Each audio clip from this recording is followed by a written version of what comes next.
al mar, ya del soberbio verde al mar.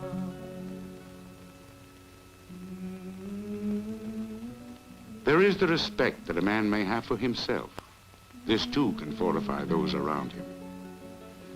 For when a man truly respects himself, when he feels deep inside without having to think about it, I am what I am, no better and no worse, and I find it good. Such a man sees the true value in each person around him and accepts it as good. And because such a man and how he feels has a strong influence in his house, each person in it, even the very little one, feels also that he is of some value and importance. All of them can feel deep inside without having to think about it. I am what I am, and I find it good, because my Father finds it good.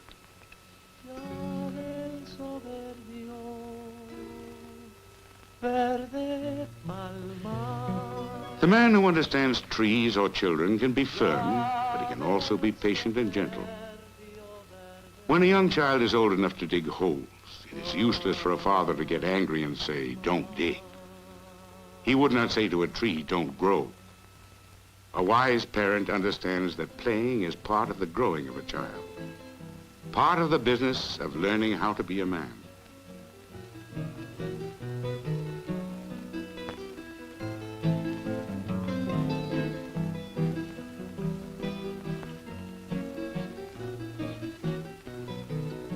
Young trees and young children will need careful attention for a long time.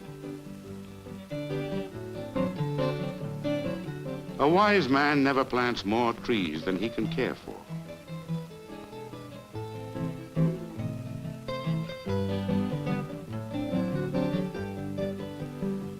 Fewer trees, well spaced, properly cultivated, will grow better than many trees planted too close together. It is a foolish man who brags, "Look how many trees I have planted," forgetting that he may not be able to care for them properly, forgetting how much water young trees need.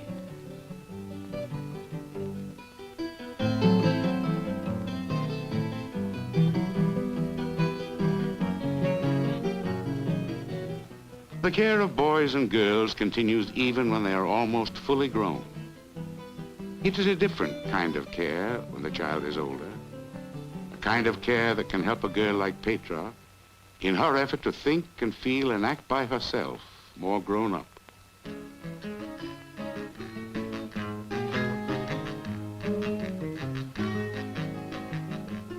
One way young children learn to be grown up is by imitating, in their play, the things grown-ups do. The older ones learn in the same way. But what they do is not so much imitating, not so much play. It comes very close to living the way grown-ups do. At this age, boys often feel that they have to show that they are really men already, proving to themselves, to the girls, and to other boys that they have already come to manhood.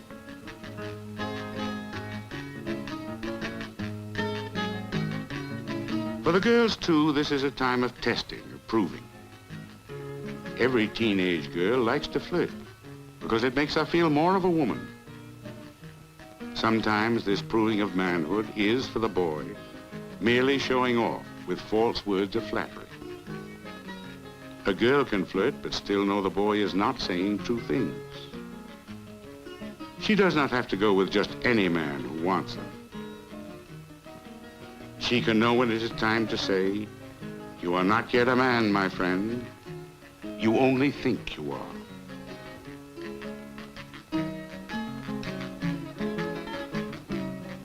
But not everyone can be so lucky as to understand these things. If there is no happiness in the home, if there is too little love and understanding and respect, then a young girl or a young man may leap impulsively into marriage with anyone, desiring only to escape the misery of the parents' home, to grasp for pleasure, to feel important. Such a marriage, born out of desperation, made without thought, can doom the young man and woman to a life of unhappiness. A tree cannot have deep roots in a hard, unfriendly soil. A child cannot have healthy roots in a house full of anger.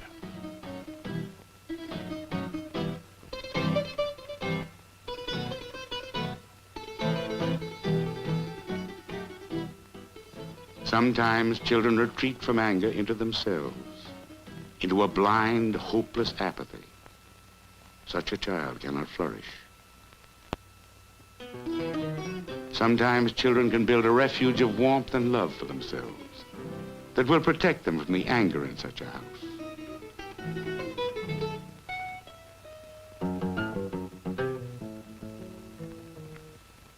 But a child must do something to escape anger. He cannot live with it. It hurts too much. And sometimes he will defend himself from anger with more anger, with defiance. For some men, turning an angry face to the world is a way of feeling important, neither for his son nor for himself. Can such a one be a true man?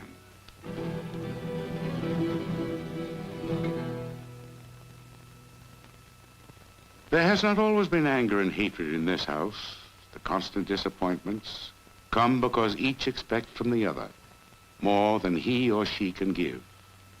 Too many children, too much fighting, too much anger have made of this woman a nagging, bitter wife, and of the husband a selfish bully.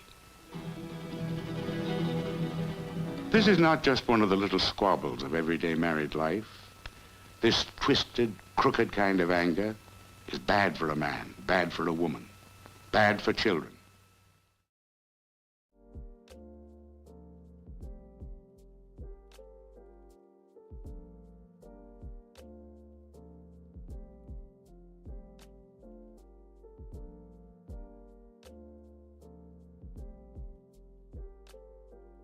Clickbait, clickbait, clickbait. You guys are all wrong. You guys are all wrong. You guys are like, no, that's clickbait. How dare you? You understand that I would never lie, and I have and I continue to live my truth, where I live as authentically and genuinely as possible, and everything I say may not be necessarily a capital T truth, but it's certainly a level of honesty I have with myself and with the people around me. You know that, right? You have to understand that. So to accuse me of clickbait is just, it's very unobservant of you. That's what I would like to say. But when you say you're getting married, you mean in like 10 years from now, presumably? Well, maybe like 15. Like guys, I don't understand what I say on Twitter. Please don't compare me to Kanye. Not now. You could have compared me to Kanye maybe like, 10 years ago. You could have compared me to 10, 15 years ago when he made like Graduation. Then you could compare me when everyone was like, damn, this guy is a revolutionary. This guy's a genius. Then the Kanye comparison may be appropriate. But now, no, don't compare me to Kanye now.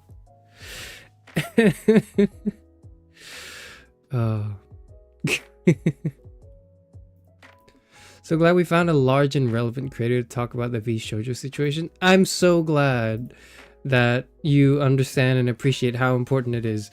It's like that Dave Chappelle bit where he goes like, what does Ja Rule think? That's like, I'm sure everyone was wondering, what does Charis Euphranor think about the vshojo situation?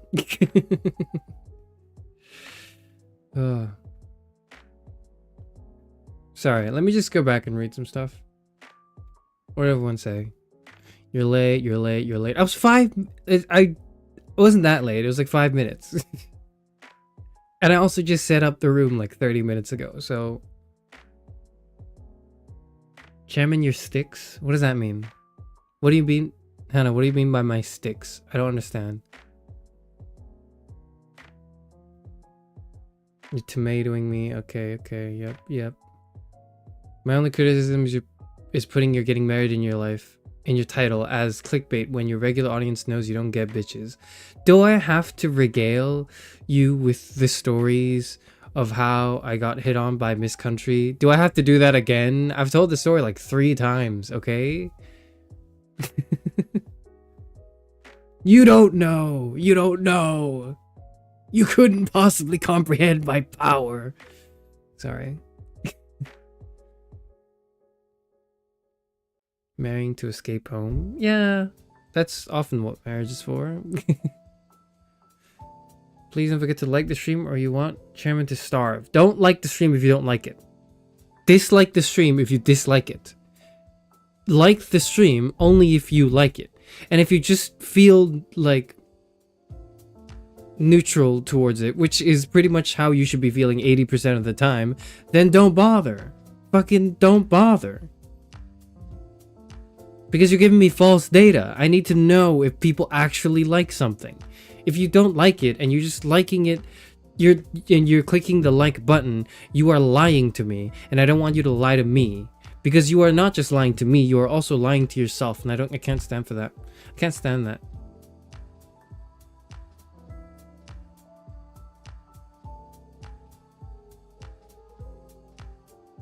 The way I see you getting married is if you go down the route of Narcissus. What's the route of what's that? I'm actually not. I know of the character Narcissus. I don't know what happens to him actually. I have no idea.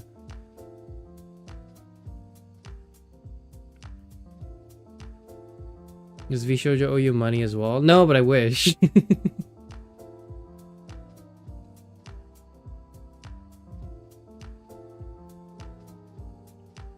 This texting is a preference to a Tumblr post. I can DM if you want. Post it on the Discord. Just post it.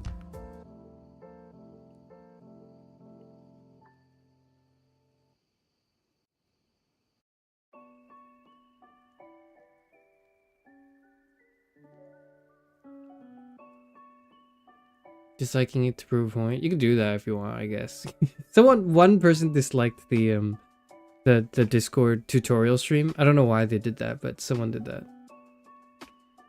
Narcissus falling in love with his own reflection, implying that you're gonna marry yourself. Here's what you don't understand. Here's what you don't understand is I'm actually gonna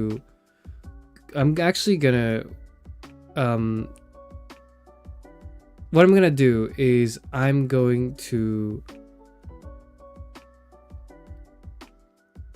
gather the 7 I'm gonna wish upon a star and swap. I'm gonna swap souls with Tom Hiddleston, probably. I don't know, because of my burning jealousy, maybe. I don't know. And then I'm going to travel back in time to the past and look for myself now in this new body, and then marry myself, and then I'm gonna be like and then we're gonna like take over the world or something. That's probably what's gonna happen. I can't. It's not. It doesn't. This isn't working. This joke isn't working. We're gonna forget it and move on.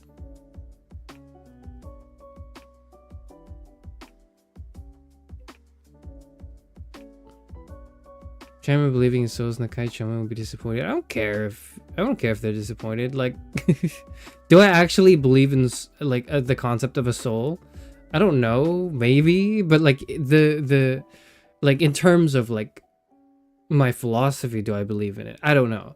But you know where I do believe in it? It's in my literary prose. That's where I believe in it. Like, that's where the soul is. The soul isn't in the metaphysical structures of reality. No.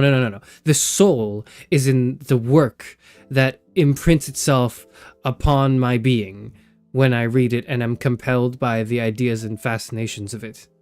That's where it goes.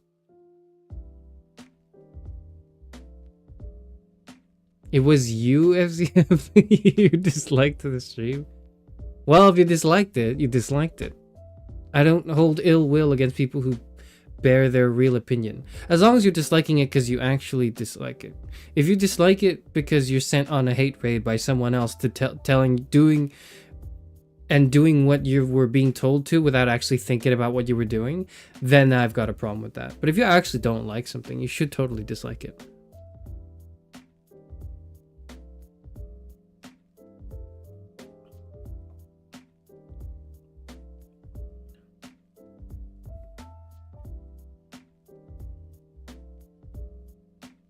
Anyway, stop saying it's clickbait. It's not clickbait. It's real. It's like I am announcing that I eventually would, like, I will get married. I will, like, listen, I will, because I have the intent to, and I am capable of it. You lot seem to be you lot seem to be underestimating the latter half of this statement, which is that I am more than capable of getting married. Yes, I can do that. It's just not now, you know. Eventually, when I start to not be as broke as I am right now, then then eventually I'll do the whole charade of starting a family and all that. But like, you just, right now I gotta look after my grandkids, so I don't really have time for that at the moment. I'm only 60. I still have some years ahead of me. I'm 60 years old, so I reckon I've got like 15 years. I've got like 10 to 15 years to get married. So at some point in the next 10 to 15 years, I'm gonna get married, right? Like, the idea, and because I'm probably a straight man, I will probably be married to a woman. Like, that it will happen, and then I will probably have children, probably, right? Like I might die tomorrow. Like, something, like I might get hit by a rock or like a car tomorrow, okay? In which case I would be dead. But otherwise, this generally is very likely to happen, right? And because of that, I am not lying when I make a marriage announcement. I'm not lying, okay? I'm not lying. Yes, a piano could fall out of a 3-story window. Exactly, like, these things could happen. But here's the thing. What if I were getting married next week? Okay, let's think about this, right? What if I were getting married next week? If I were getting married next week and I announced, "Hi guys, I'm getting married next week," then suddenly it's different. Suddenly in your head you go, "Oh, well, it's next week. It's happening next week." So it must be the case. But then what if then, in 2 days after my announcement, a piano falls from a 4-story building onto my head and I die, like, horrifically and tragically? Because then, and then I wouldn't get married. I would have died a bachelor. I would have died an unmarried man. That would have happened. Does that void the marriage announcement I made? No, because things gone, unforeseen circumstances had gotten in the way of my intended pathing. And that's like, that can happen, but that doesn't take away from the intent that I am now announcing to the world. Therefore, me announcing in this stream that I am gonna get married eventually is actually just totally the same as Nemi Nightmare's tweet. Okay, it's the same thing, and I should get 120,000 likes on Twitter and a lot of positive appraisal from my peers. That should happen. Okay, I'm just saying. I'm actually just as brave. I'm actually just as brave as Nemi is. Are you sure about the straight part? I don't know, probably, but like, I'm not sure about. I could be dreaming. I could be in a dream right now, and I just haven't woken up yet, and I'm actually like 2 hours late to my stream. Like, I could be on my bed when I said I'm gonna close my eyes for a second. I could actually have closed it for like multiple hours and forgotten that I had a stream going on, and therefore this dream I'm having of me streaming is actually part of my dream. I don't know that. I could not prove it until I wake up. I couldn't. Nothing is certain in life. Death and taxes may be, but like, even that's not very certain nowadays. Do you want to make that a wager? No, I don't. I don't have any money to wager. I don't have anything to wager. What if you want to get married and have kids, but you also want to go to law school and it takes 3 years to get through, never mind the time it takes you to study for the SAT, pass the bar, etc.? I don't know, you can do both, right? You can just do both. You can just do both. It's the source of my current existential crisis. Existential crisis is good, but it's also like, this is something you could do, isn't it? It's a matter of probability. There's a plan and preparation. The process of marriage is happening. There's more than intent. Okay, yeah, but like, there is a matter of plan and preparation. I am doing all the necessary steps right now to ensure that I get married in 10 to 15 years. Maybe like in the next 15 years, okay? I will at some point get married in the next 15 years, okay? I'm doing all the steps necessary right now to secure that. For example, I am eating and I am sleeping. I am like taking care of my finances, looking after my grandkids, you know, looking after my folks. I am embedding myself in my community around me, solidifying my reputation as a positive force for this community and society at large by volunteering at my local charity. Like, I'm doing all these things. To secure the eventual, you know, like the steps necessary to eventually get to that point. That's what I'm doing.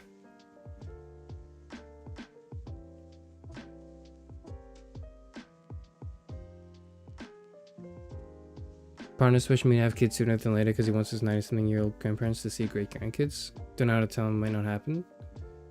Just tell him. I don't know. It's your choice. And like, it kind of has to work for everything has to work out for that to happen. If you just rush into kids, then like, your kid's gonna have a suboptimal life. And do you want your kids to have a suboptimal life? If you want kids in this day and fucking age, if you want kids now, out of all the moments in history, it's maybe not the worst time, but it's also not the best time. So you would probably want to make sure that there's the least amount of fucking up possible. Therefore, make that choice carefully. Do you have a recipe for lentil soup? No. Just play House Flipper? Okay, I'll play it. Solidifying your reputation by not outing yourself as a VTuber? That's exactly right, yes. I would never, and I would tragically suffer.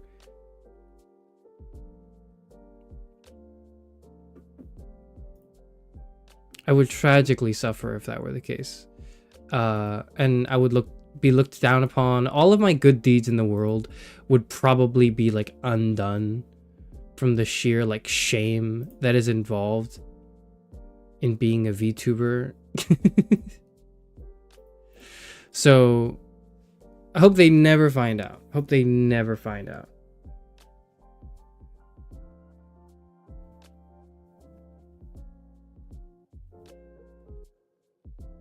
Everything you're doing towards marriage doesn't include another person. You don't understand. Like, it does. It just doesn't yet. It will. Because it will eventually... I'm tired of defending myself. You guys understand that I'm...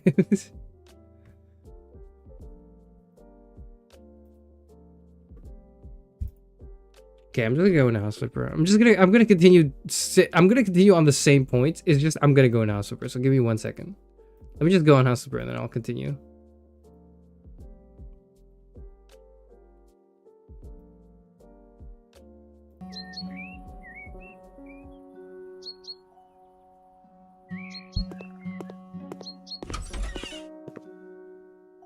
Okay, what are we looking at?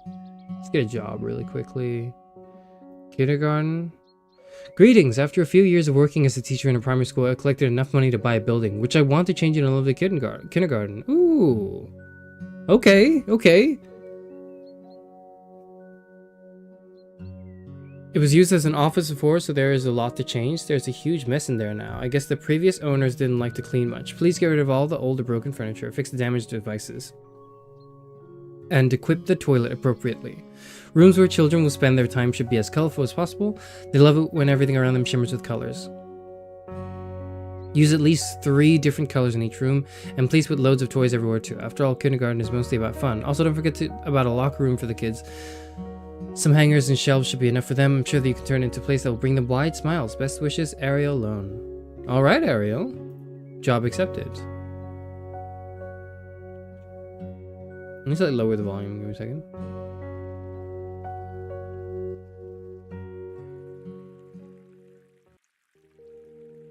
Okay. Getting got it. This will be good practice because this is we're making a kindergarten, which is this area for children. We're gonna have to be doing that when we eventually get married, and like have to create that beautiful house for our eventual family. So this is like really good like warm up practice for that, isn't it? Ugly ass. We're making it better, okay? We're making it better. Why haven't you bought a new house, by the way?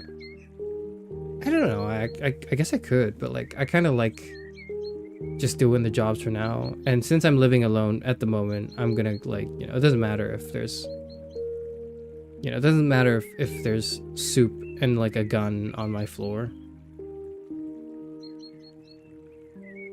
Chris, what if absolutely nobody wants to marry you? That is not possible. Like that is not. I am a very desirable man. You have to understand.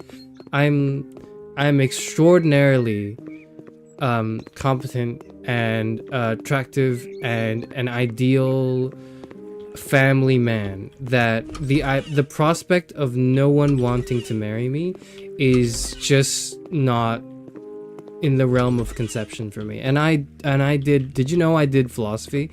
Did you know I have a philosophy degree? Did you know I have 2 of those? Like there's a lot of things, inconceivable things that I have been conceiving of, and that is just simply not one of them. This does suck. Holy shit, this is terrible. We need to fix this.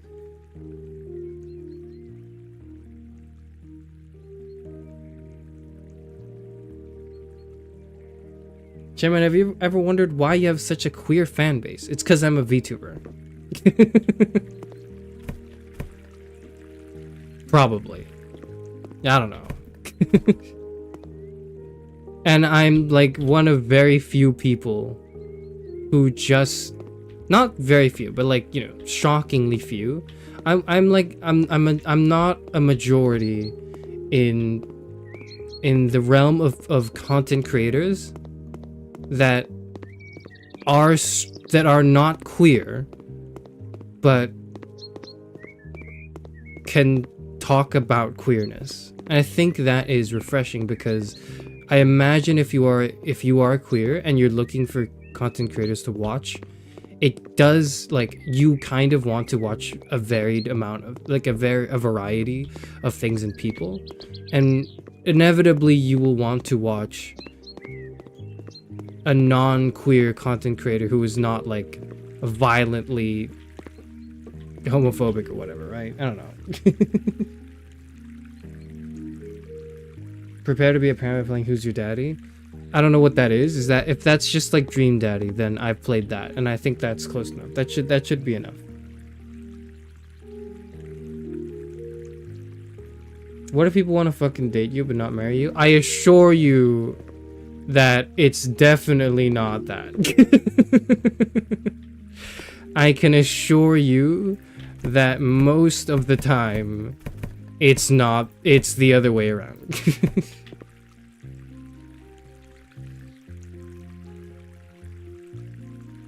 Congratulations on the inevitable marriage. Thank you, bye. Eventually I will get married. I have to defend myself with, like, for this thing I have promised myself, I think, probably, where I realize, or I'm thinking about like the state of the world. I'm thinking about like what I want from it, and I've kind of, over the course of the past 60 years of my life, decided, yeah, okay, this is like where we need to be headed, and this just kind of makes sense with the way things go. And I've worked up the courage to announce that, totally irrelevant of any other news that may have come from any VTubers in the past, I don't know, say week.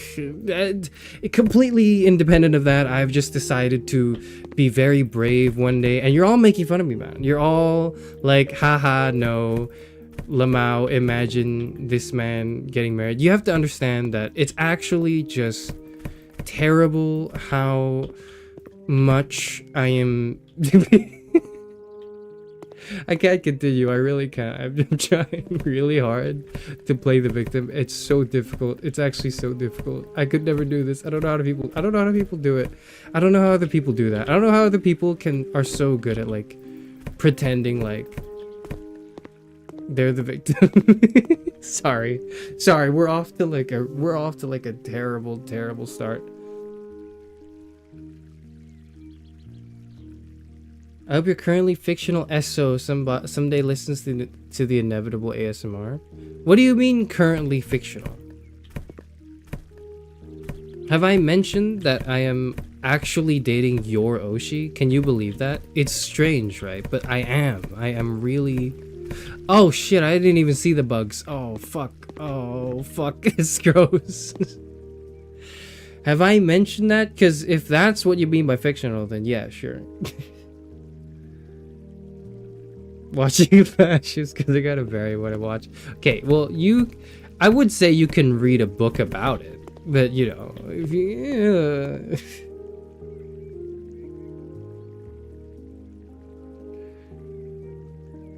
Who's Your Daddy is a game where you play the role of a parent, where you have to keep the other players, playing as babies, out of trouble, danger.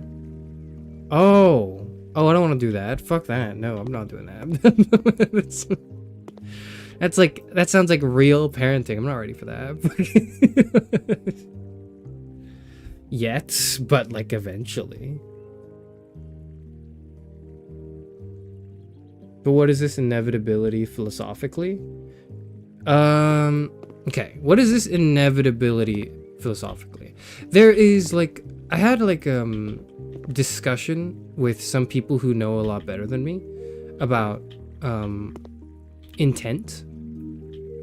We were reading Anscombe, I think, and first of all, I didn't really know what I was doing, so I was just kind of there, just like listening to other people give their opinions and just kind of nodding, right? Because I'm like not nearly good enough to be contributing significantly to that conversation, right? But there is an interesting distinction between like your intent to do something and like sorry, I'm that's gross. I hear them. How do I play?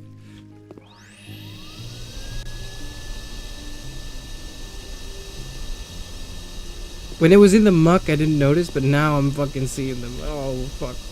Oh, that's gross. I completely forgot what I was saying. You dating Omi VT? Yeah, I guess I am. Yeah. You're dating Germa? Thank you. Yep. Have you heard about the Visa MasterCard thing? I have, and we're gonna talk today's stream. Okay, I haven't really actually said this. I just kind of opened with the marriage. I kind of just opened it to with the marriage, but today's stream is gonna be talking about all of those. It's gonna be talking about all of the shit that's happened, because I didn't want to do it in like a fucking in like a date everything stream. I wanted it to be like very clear that the entire stream is just dedicated to discussing shit that ultimately doesn't really matter, but it's fun to talk about anyways.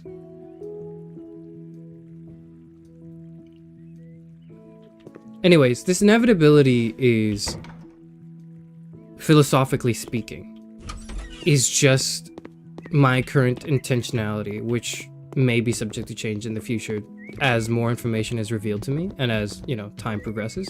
But for now, it's like I've got a plan and I'm moving towards that plan. That's the idea. That the idea is like, that is, things are set into motion, and it's not necessarily like a telos. Like, it's not like it's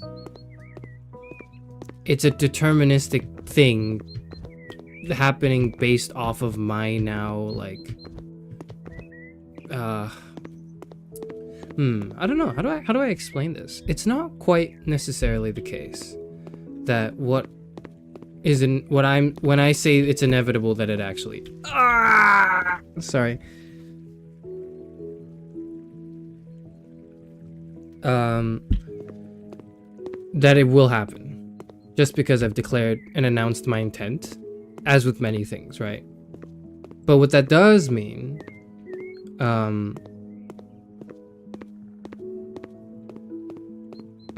is that whatever I'm doing, at least, you know, until further notice, is moving towards that as something that I have decided as a longer term goal or thing in the next, I don't know, like 10, 15 years.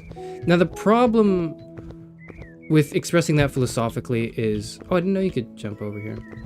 One of the problems with expressing that philosophically is when you get into like the weeds of intention, it's really like, it's just a headache. Like, I don't want to fucking, frankly speaking, right? Frankly speaking, Anscombe's intentionality is interesting insofar as you enjoy, like, you know,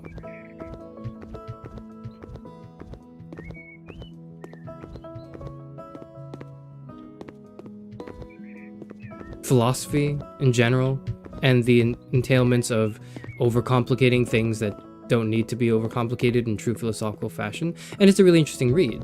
My problem with it is when it comes to something like intentionality, when it comes to something that it tries very hard to lend itself to human action, to not be actionable. That's my issue with it. Is it seems as though it doesn't, Anscombe's intentionality doesn't, to me, have enough of an emphasis on the agent acting, and it's just about like the mechanics of what can it mean to intend, and then, like, you know, the differences between intending something, like intending that one will do this action versus as one, right, like the moment before they do the act. Like, what's the difference between saying, oh, I'm gonna clean up, I'm gonna do my laundry, and like you moving right as you move your arms into, like, to grab the laundry basket, you know what I mean? Like, it makes interesting observations, just observations that I find remove the, what I would say is a leap it tries to fill in with, like, what I would say is a gap that needs to be leapt is then attempted to be filled in, and I just don't think it's right to fill in that gap. I think that gap should be leapt as a subjective thing. Whatever, it doesn't mean anything.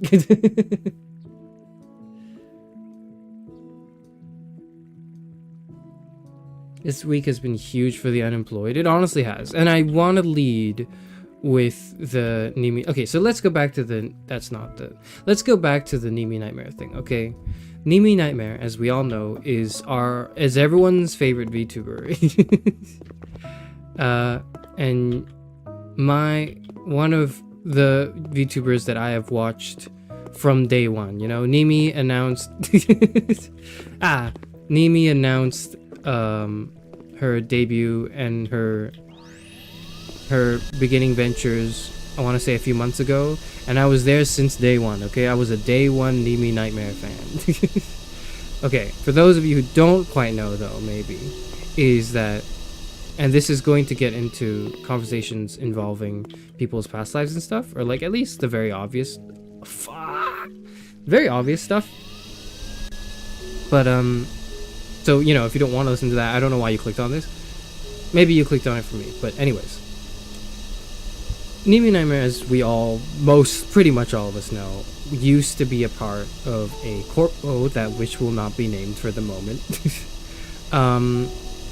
With a particular focus on VTubers who are also idols. And idol culture in Japan has a certain set of beliefs and practices that are not necessarily universal for people who want to engage in online content. You know, like, not everyone who wants to be a VTuber wants to be an idol, although these things are intertwined because of well, you can look into the fucking history of VTubing, okay? Like, I'm not a historian, I'm a philosopher. I'm not even a philosopher either, I'm actually just a fucking schmuck, but, you know, nobody knows that last part. Anyways, I know nothing about the VTuber world. Okay, good. So I'm good that I'm giving you the context then, because that's all the context you need. Is Neimanheimer used to be a part of a culture of VTubing that is essentially, you know, is very idol-like, and in that idol culture, people tend to be younger, or the women who participate in idol culture tend to be younger women who don't have any romantic partners, and if they do, it's oftentimes hidden and is not something people openly talk about. That's all you need to know, right? And so for a long time, although people, the insane ones, have suspected and overanalyzed and overthought about this person's like relationship status or whatever, generally it was hidden from the public. Any hint that she was in a relationship or had plans to, you know, commit into a marriage and so on and so forth. That's like the broad strokes of it, right? That's the whole like idol culture thing. Now, Nimi then, I want to say a few days ago, announced via Twitter that she's getting married. And not just like, oh, I'm in a relationship, but like getting married. That shit is huge news in many senses of the word. Like, because it's big news in that, like, it's obviously anyone's marriage is big news. Anyone announcing that they're getting married is huge, because marriage is a really big, like, milestone of someone's life. It's like a huge bit life-defining thing going forward. I don't know how else to like explain why marriage is big. You probably know, so we can skip this, right? But it's also the fact that she's a VTuber, which already is associated with many things that it shouldn't need to be associated with. But more importantly, a VTuber who used to work in an idol environment where that shit is, I don't want to say it's not like it's looked down upon. It's more like that shit is, people are weird about it. There are people who are weird about it. Obviously, most people are chill with it, but there are some people that are weird about it. So she's taking the next steps in her life. Breaking unspoken taboos like revealing your face or revealing anything about your private life. Yeah. Thank you for doing a better job just explaining it than I did. But a lot of it is essentially just like taboo, but not like bad. And frankly, I don't think should be taboo. It just is, because things that are taboo are not taboo because they ought to be, you know, not all the time at least. It's a bit like K-pop culture. Yeah, it's a bit like K-pop culture. It's a bit like it's a bit like idol celebrity culture, which K-pop has strong overlaps with as well.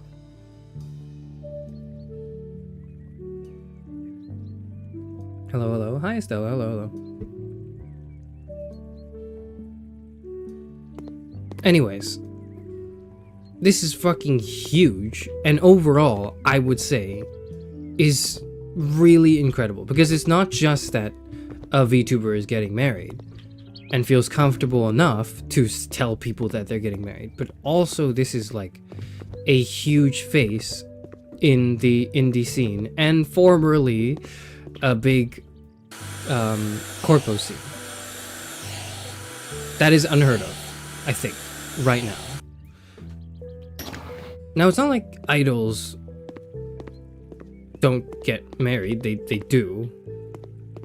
That shit happens. But more or less, in the context of VTubing specifically, it hasn't really happened yet at such a large scale. And because of that, you also kind of see the fallout of this.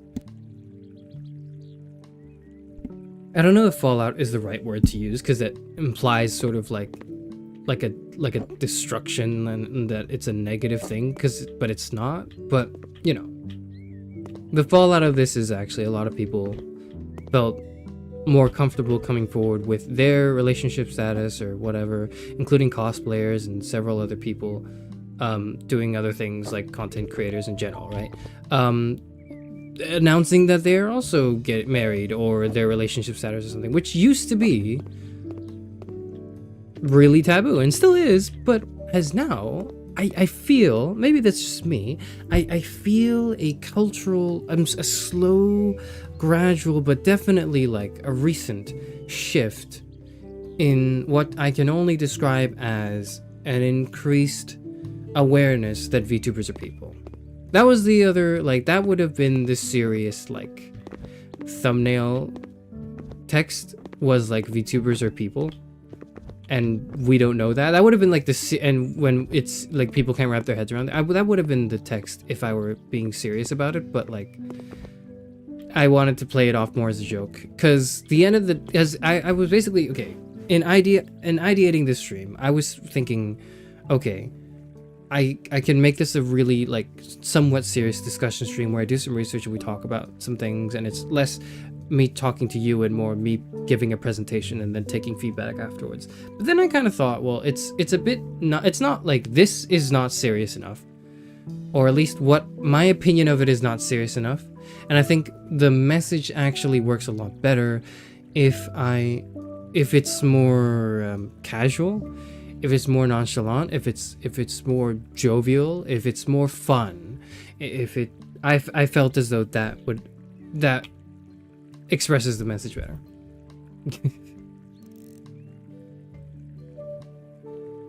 Surprised Twitter didn't respond negatively to the announcement. There's probably other former corporate marriage announcements that went terribly. Oh yeah, so this is not like the first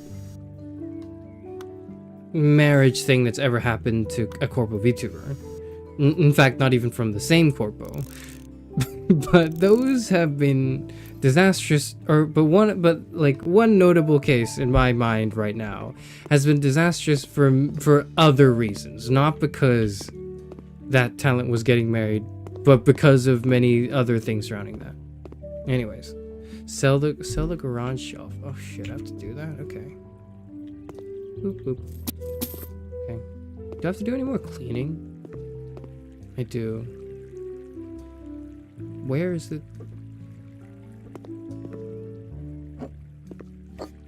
There it is. Who? I'm talking about Russia.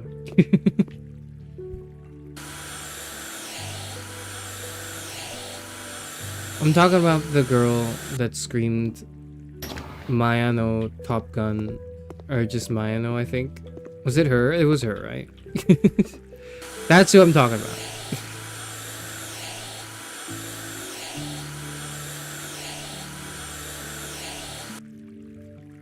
And Nimi, as you may be aware or not, has, well, now I think she's cultivated, and she continues to, which I highly respect, right? An audience that's not insane, but she was victim to a fan base that had a vocal minority that were very, very insane. And absolutely needed to be studied in a way that is not flattering. Who are probably not taking the news well, or are, I don't know what the fuck those people are up to, but I'm not really interfacing with them on the regular. The point is, though, that Nimi's announcement is really positive on multiple fronts. It's a positive thing just as for like a micro celebrity that we all kind of, not all obviously, but some of us may have enjoyed watching over the years, going through a big good part of their life. Like, that's great. But also, because of who she is, it has set a precedent now that this stuff is more socially acceptable than it used to be. And I think that's that's very necessary for the landscape of VTubing to mature, but also just content creation. The reason why I make that distinction of just specifically VTubing is because VTubing has, in many ways, because of how good it is at immersing people in what it is, that some don't seem to notice or realize as they get into it, that it's, again, that these are people too, that people are the ones behind the cameras and they play a character, and at the end of the day they have their own lives. Look up my favorite word introduced to me by the one and only Michael Vshojo Stevens who just uploaded a video like a week ago, and I wasn't aware of this and nobody told me. I can't believe it. I feel betrayed. Michael Vsauce Stevens had introduced me to this word Sonder, S-O-N-D-E-R, which is part of the what once was, and I think still is, Dictionary of Obscure Sorrows. And the definition of the word is the realization that everyone around you is living their own lives, colorful, fulfilling lives that you are just not a part of and will possibly never see, but are nonetheless just as like, they're just as much of a person as you are. Maybe that's one way to put it. I cannot leave this outside info. Okay. Russia fans Midwest emo crying meme. Yeah, that was one of the best things to have come out on the internet. Is beautiful.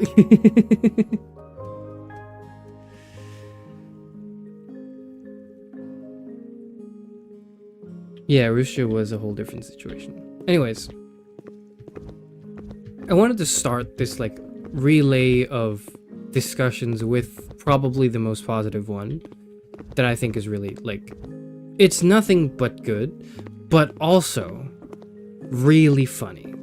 It's also really funny because of how loud the vocal minority who are insane for a certain green woman and also coincidentally Nimi Nightmare, who are insanely parasocial and have formed like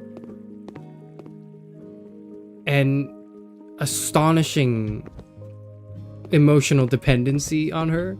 It's so funny to watch the fallout of that unfold. Like that is, to me, it is comedic. It is comedy in the purest form. I absolutely, it feels, because it feels like it's not that many people either. It feels like most of us actually are sane and are like, this is great. And then, but then there are like some people that are, for some reason, they feel betrayed because their idol could never, or their Oshi could never do that. I don't know what's going on in their mind. Frankly, probably nothing. And it nonetheless is very entertaining to watch.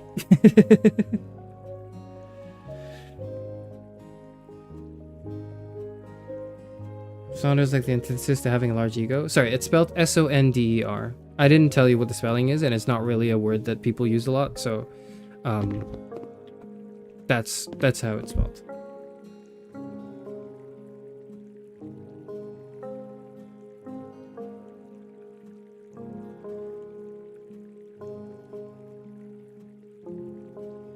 Isn't that just FOMO or parasocial envy? It's not FOMO. FOMO is fear of missing out. Like, oh, get this thing while it's on sale before it goes out of sale. You can get this thing while on sale. Nimi Nightmare was not on sale. I don't know how else to put it. Like it's not FOMO. It's not the word. That is not the word to use. But it's parasocial in the sense that people have like a mistaken, false sense of a relationship that they're having with their streamer, Oshi, VTuber, whatever, which is sort of, in a way, I don't want to say enhanced, right? But it's definitely different from standard parasociality with streamers and YouTubers, such as one Mr. Beast or whatever. How do they become so deluded? I don't think they become deluded per se.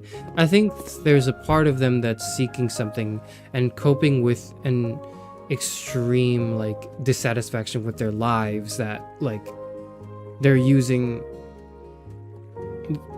that they're just finding like an outlet for. Like I feel like if it weren't Nimi Nightmare, it would have been someone else. Like it's not like if Nimi Nightmare disappeared, all the parasocial naplings would disappear as well. Like, no, they would just take on a different form of insanity.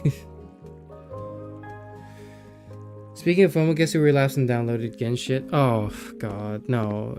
Please don't. I've been Genshin Impact free for like, I want to say 3-4 months now, and I've never been better. Like life has never been better. I have never. Like, I no longer have to log into a game that disappoints me, like, every day. Like, why do I have to, like, I'm free, okay? It's the image of It's the image of like the sunset with like the chains breaking free. That's me now. So I can't relate, and I'm sorry, and I hope you get better.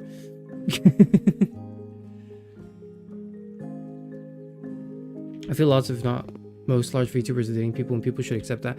It feels like most content creators are adults. Hopefully, I hope most content creators are adults, and many adults are date because a big part of the adult population of this world is probably, and forgive me if the term is incorrect, but allosexual, which means that they engage in it. I forget what the hell the words are. I get lost in the words, okay? Like, but you know what I mean. You know what I'm saying.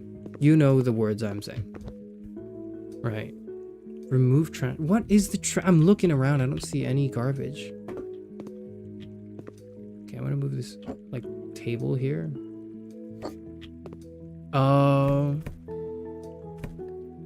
Okay.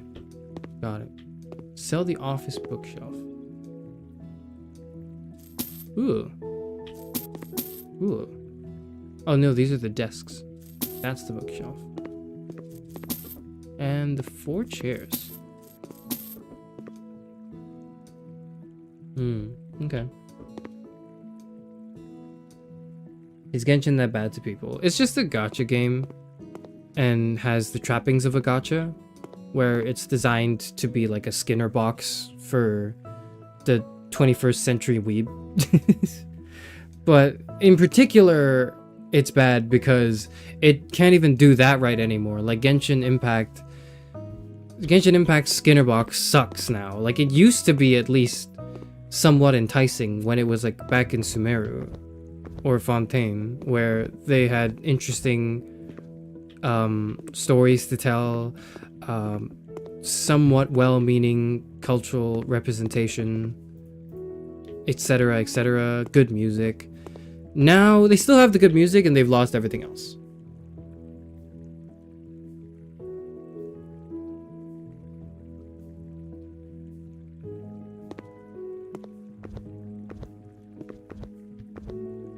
Isn't allosexuality only sexual desires? Yeah, is it like alloromantic? Is that the word?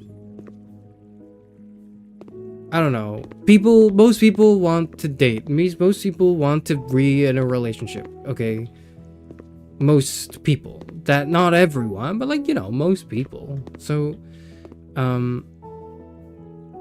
what the hell was I saying? The point of it is. The big point of it is not just, oh wow, VTubers can get married too.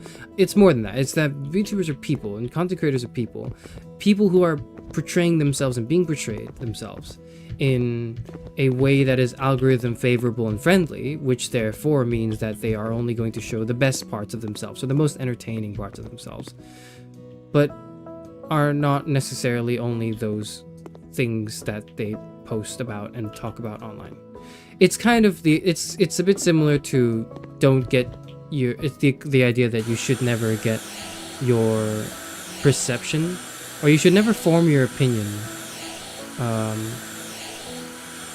of someone based off of their Instagram or something. You should have a fucking conversation and interact with them and interface with them in real life, preferably physically.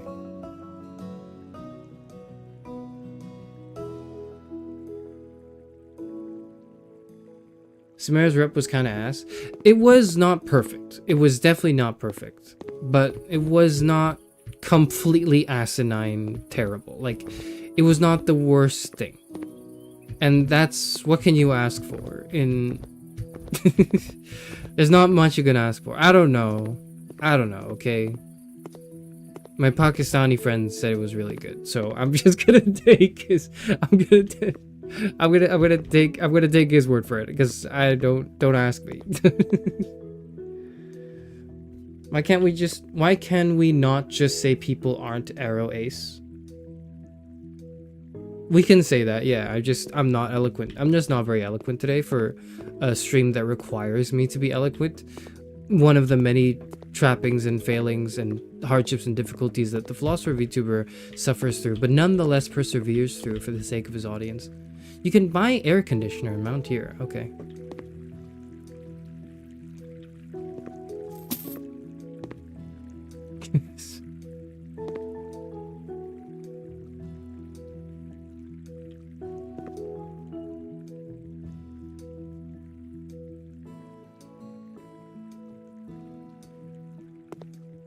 feel like I never heard the term allosexual until recently. Honestly, me neither. I have to like study this shit now though, because like, well, I don't have to, but like I feel compelled to because people expect me to speak somewhat eloquently about queerness, and the fact of the matter is I'm a straight dude who's never had to really worry about this for a good part of his life. So it's like I'm late, okay? I'm catching up. I'm catching up. I'm doing the modules. I'm taking notes. I'm not showing up to every lecture because I've got shit to do, okay? But like I'm popping in sometimes and I'm looking over my shoulder for someone else's notes, okay? You gotta at least credit me for attendance.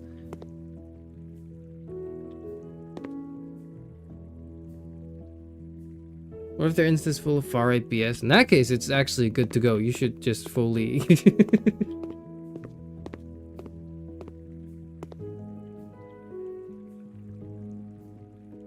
You don't have to be Aries to not want to be in a relationship at certain points of your life. Yeah, that's also true. I like, here's the thing. Here's my thing with like labels and such, and just like our new way of conceptualizing, not new. Well, it's kind of new. It's in some ways it's new, right? Of conceptualizing our intricate, nuanced human relationships and adding labels on them.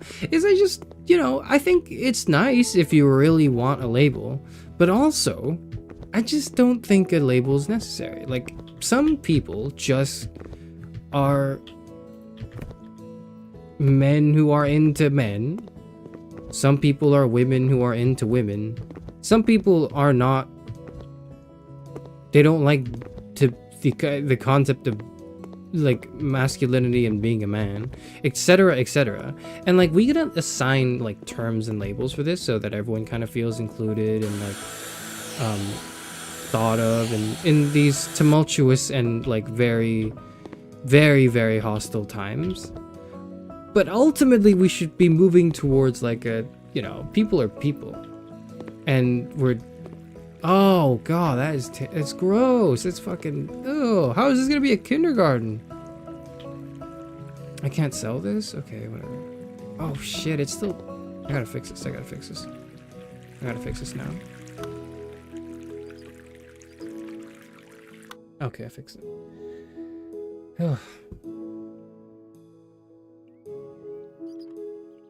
I think eventually we should just move towards the idea that like people are different. Because like, why would you expect 7 billion people to be the same? Why would you expect any 2 people to be the same? It just doesn't make sense to me. How, or it does actually. What makes sense to me is I can kind of see why you would want, or why your brain would want people to be the same. Because if people are the same, if you can start grouping people, if you can like make assumptions about a group of people, then there's less cognitive there's less cognitive engagement, there's less thinking, there's less nuance in the world. If we can just fit everything into nice little boxes and stack them up neatly, like in this house, right? Like then everything would be good. And you can do that for objects in your house when you're playing House Flipper, but you can't do that when you're talking about people that exist and live on this earth, even if they seem similar and they seem to be interested in the same things or express themselves similarly. To then like put them together and say, okay, now you're all the same, to me just is backwards. I don't know if it's backwards, but it's like it's philosophically inept. Okay, we'll do that. I usually use gay as a catch-all, meaning not straight. I used to too, until I started streaming and then I realized that people will misinterpret everything I do if I don't make it abundantly clear what I'm doing. So I've just abandoned that. That's kind of what you have to do when you stream, I think. You don't have to do it, but I want to do it. I feel like it is necessary. Anyways, where was I going with this? I completely forgot where I was going with this. Why am I talking about queerness when I should?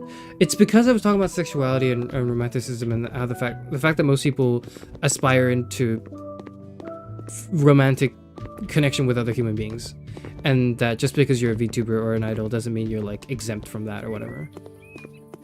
If anything, if you are so in touch with being like being a social front-facing like entertainer, then I imagine you probably have a very attractive personality or presence that would allow for an easier time for your romantic pursuits and other things. Like it's actually, it would make more sense if an idol got married than someone who wasn't an idol. It would make more sense, actually. I don't know why in this world right now it makes less.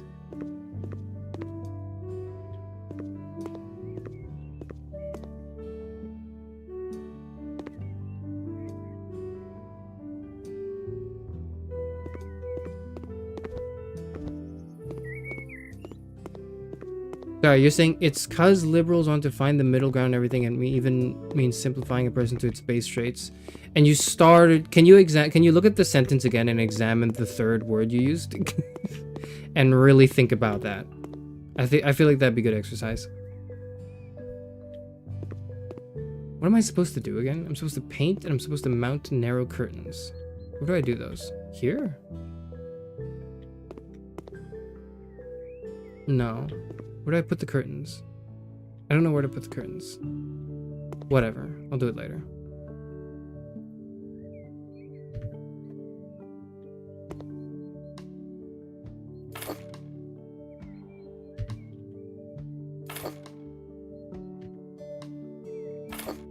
Three types of paint.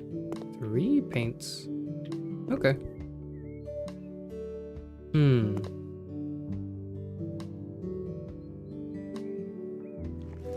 We'll do red like here, maybe on this wall. Yeah.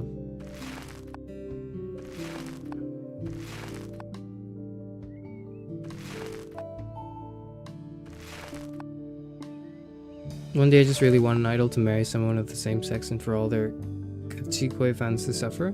I mean, like, I don't care who an idol marries. But also, I'm biased because I don't care about idols in general. I need to, like, my perspective I feel like would only really matter if I was like I was really huge into idol culture and like, but that's always been something that's always been a turn off. That's always been like something that's turned me away from enjoying something. Like K-pop music, for example, can be pretty fire sometimes, depending on like, you know, what you're listening to. But also like, one of the big reasons why that has turned me away from getting more into K-pop is the huge, like, extremely off-putting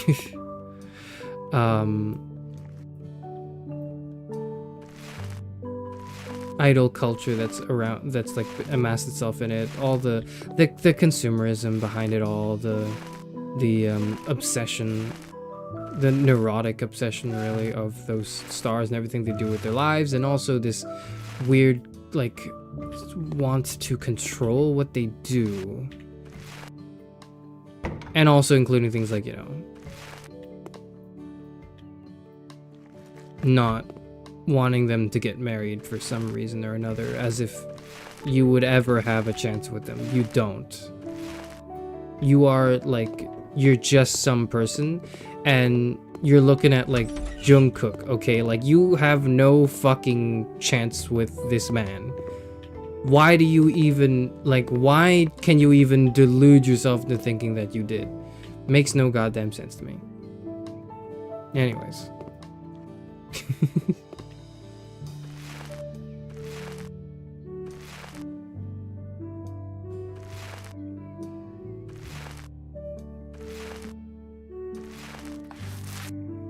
I just think that people need to be clocked and checked in their lives, and need to stop lying to themselves. This reminds me, the other day, like, someone asked me, it wasn't on stream, this was like a real life interaction, but even though it sounds like it, like, someone asked me what upsets me, and at first I was like, oh, you know, I rant about many things, but then I thought, no, actually, not many things really upset me. At the end of the day, I like complaining about stuff, I like ranting about things, but like, that's just because it's fun to rant, it's fun to complain.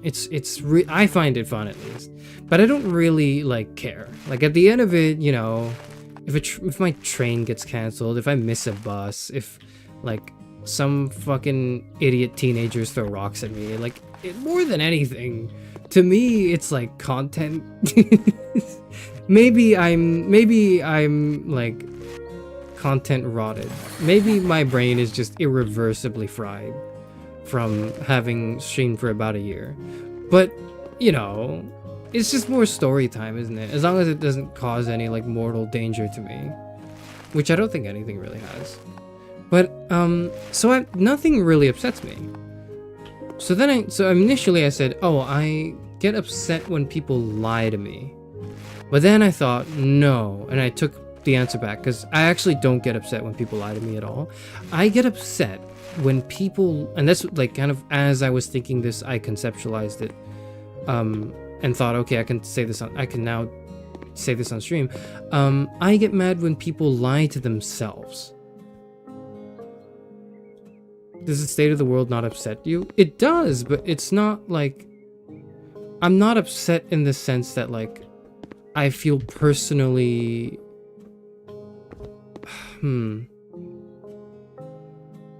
like the world will always upset me, if that makes sense, right? The world will always be upsetting. There is always something to be upset about in the world, right? So I could say the world, but I'm not getting to the what of it, you know, what is it about the state of the world that upsets me? Is it the fact that, you know, everything is a consumerist like hellhole now? Is it the fact that we live in a post-truth reality? Is it the fact that people are cruel to each other because of how deprived generally people are from resources because of horrible, terrible billionaires? Like, you know, maybe it's all of those things. But what am I really upset about? Like, deeper than that. It's not surface level, but it's more like maybe like second floor level, right? I'm trying to get to the basement. I'm trying to get to like the basement of what actually upsets me. And I think that's the answer. The answer is I am upset deeply by people who lie to themselves. And so when I am angry or when I want to rant and I say, you know, my fucking grandkid is watching Mr. Beast again, I hate it. It's not because I have it out against Mr. Beast the person, and if he died I would feel better. Like, no. Because if one Mr. Beast dies, if you cut off the head of one Mr. Beast, 3 Mr. Beasts will pop up. Like, that's not... This shit is not gonna be solved with the face of the problem gone. We need to get to the root of it, right? So what is the root of my upsetness, my frustrations with the world? It's the fact that people don't express themselves authentically. It's the fact that people don't speak truth to their words. Not to me, not to people. You don't have to be honest with everyone, actually. You can lie to me if you want, if it makes you more comfortable avoiding the truth to me, or avoiding telling me the truth. I don't need to know. I don't need to know everything that goes on in your life. I don't. But what I do need to know is that you are honest to yourself. Like, that's what I really need to know. So when someone is like Mr. Beast, when one of my grandkids is watching Mr. Beast, my issue is with the fact that they are not actually watching him, in the sense that their subjective soul is not there. Mr. Beast is designed. He is manufactured to be as stimulating as possible and to trick and rewire one's brain to be hooked onto whatever garbage is being spewed out and to be addicted to it almost like a drug, and to just want more of it, which generates nothing but shareholder value. That's all it creates in the world, is shareholder value. It doesn't create entertainment, mind you. It's not entertainment because there's no one in there. Like if I looked at one of my like grandkids who's, you know, in his Mr. Beast phase, and if I opened up like a hatchet to, if I cut his head open and I looked into his brain, there would be nothing there. Like, there's nobody in there. It is absent of any like soul. There's no person in there when he's watching Mr. Beast. There is only the child that is now being stimulated by their iPad. Like, that is the thing that upsets me. It's not the Mr. Beast. It's not the phenomena. It's not the iPad. It's not the consumerism. It's not even that. It's at the root of it, at the core of it. What upsets me is that nobody's there. That's what upsets me. Okay? It's the fact that nobody exists there. That is the thing I find frustrating, because there is someone there. I believe in the possibility of anyone being able to express themselves as a person, and the fact that this is not being taken away from them like forcefully as if it were like an object or a right, but more like it's being their expression into the world is being suppressed and silenced, and they're being reduced to a cog in the machine. That's what upsets me. It's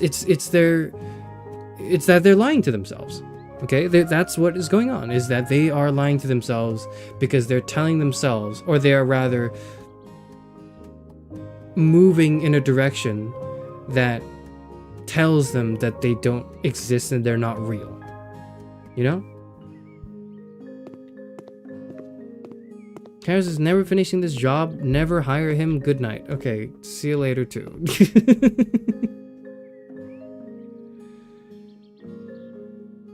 Hello, Amari. Hi.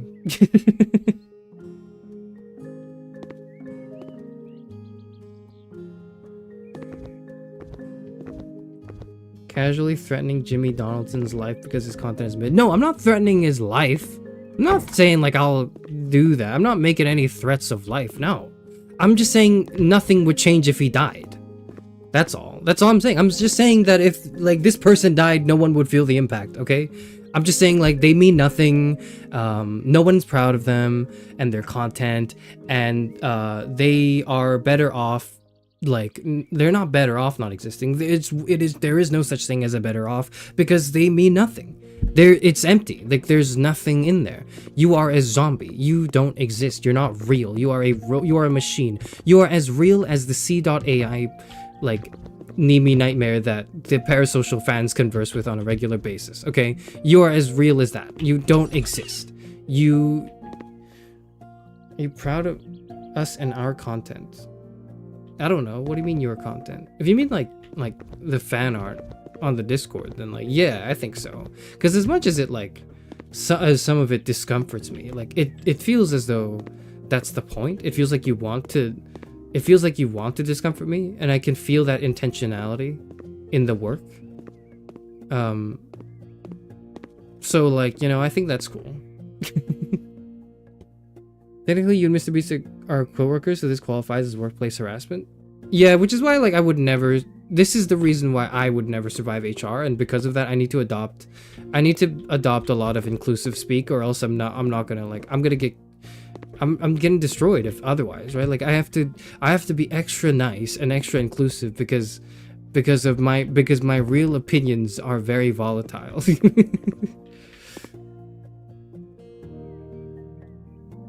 I mean, I don't make fan art, but I say things sometimes they're funny. Yeah, if you're like real, like if you are not deluding yourself, then whatever you are doing is an expression of yourself in the world, and that's good. Like you need to do that. People need to do that. That I think is good. Ripe pear. Is this ripe pear? This is not ripe pear. I need to get ripe pear.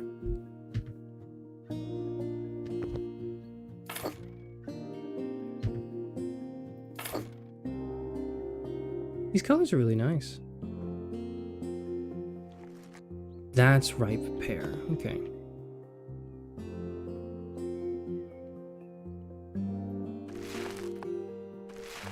Yeah.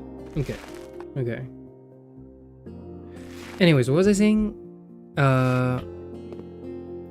What the hell what the fuck was I talking about? I don't remember what I was talking about. Oh yeah, yeah, yeah. Like self-delusion, being upset that people lie to themselves. But more importantly, it's like that's I think what's going on with people who are like extremely incredibly parasocial is that you're avoiding your own truth. You're avoiding the fact that you exist in this world and you feel things like loneliness and loss and anxiety and dread. Like, and rather than confronting those feelings, you are hiding away from them and coping with unhealthy methods. That's what I'm mad about. I'm not, and in the process of doing so, making it harder for other people to live their lives and express themselves authentically. That's the thing I'm mad about. That's really the issue. At the root of it all, that's the issue. And anyways, Demon Nightmare, marriage good. And really funny, definitely really funny. So we can move on to the less funny things now that we've gotten this out of the way. Let me close this door. Okay.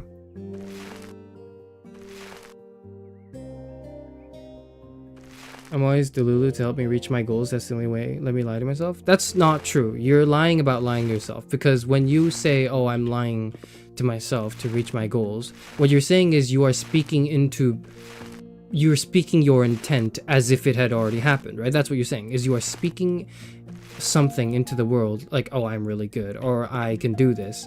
That is not true technically because it hasn't happened yet, but it is your potentiality and your intention that you are announcing to the world, and that gives you a sufficient motivation to actually pursue that thing and complete it.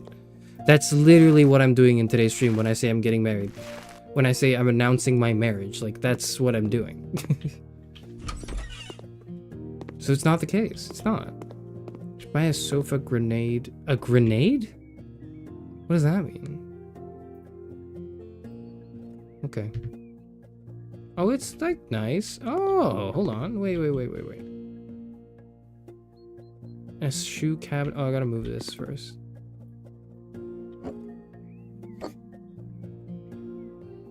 Where did I put the sofa? Like here, maybe? Look out the window, yeah. Yeah, okay. Yeah, it's like, this is nice. Yeah, okay.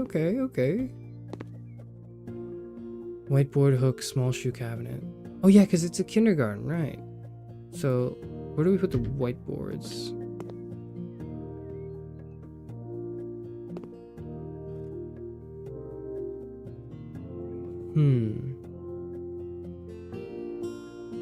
Here and here. There we go. Is it too tall? Probably. Let's move it down a bit. Because again, this is for kindergarten, right? Yeah, yep. This seems right. This seems right to me. Maybe a little shorter as well?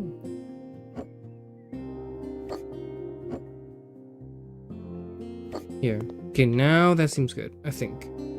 Yep. And they can put the small shoe cabinets. What colors should they be? How about green? Oh, they are so small. They're so small. I love them. Let's put them here.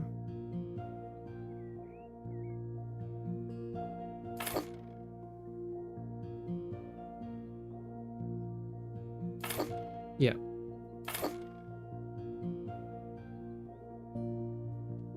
I'm also a little delusional, but the key is that I'm always at least one standard deviation away from as parasocial than I think at any given moment. You can engage in fantasy. Engaging in fantasy is not delusion. Never mind. I would, what else can I say in substitute of what I wanted to say just now?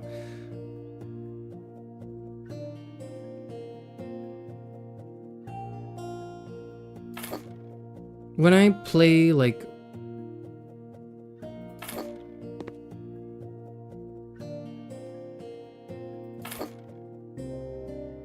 When I play Date Everything... Can I stack these on top of each other? Oh, I can. I should have done that from the beginning. That's actually really annoying. Okay, hold on. I gotta move this.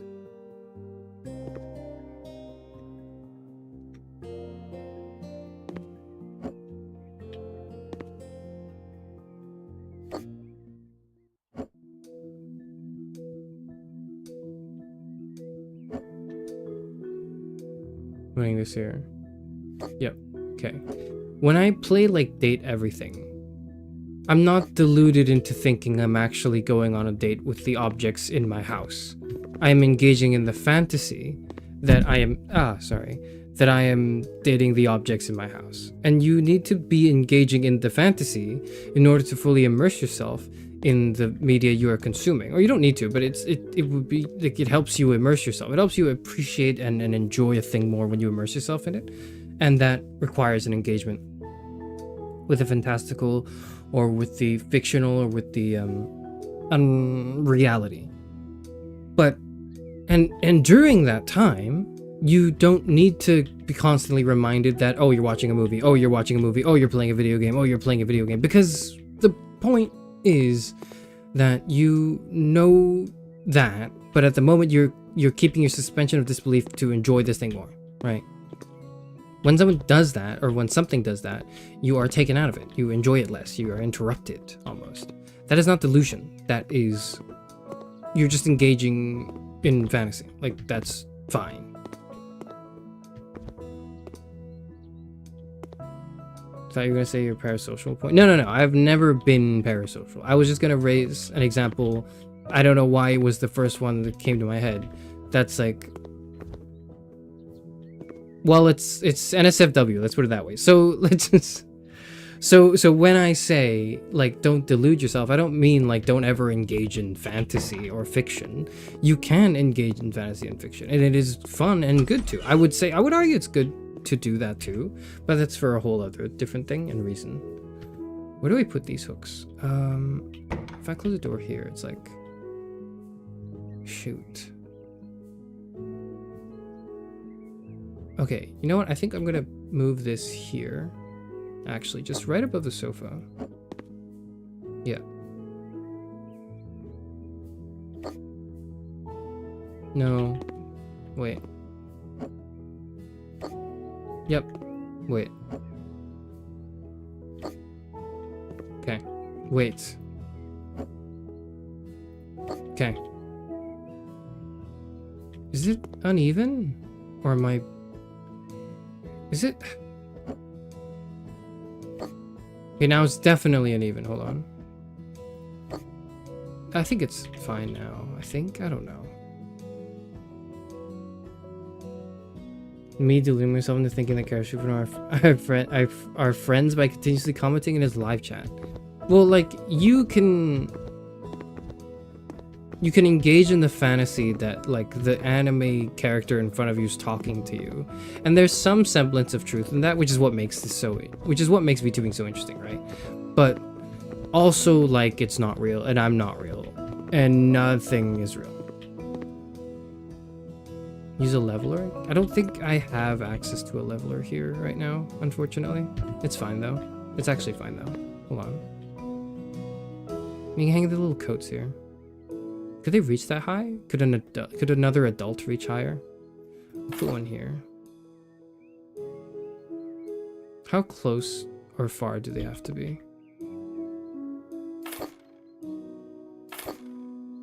That seems uniform.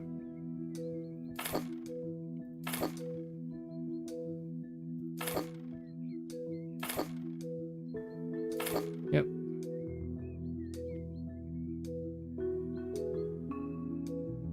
That's 9, not 8. Okay.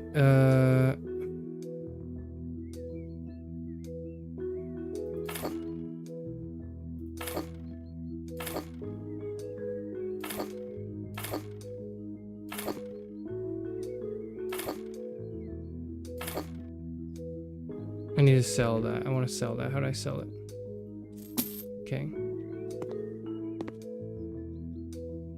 Maybe I should have moved these here. Fuck. Wait, no. I'll just move these here. Yep. Yep. Yep. Yes. Yeah, that makes sense.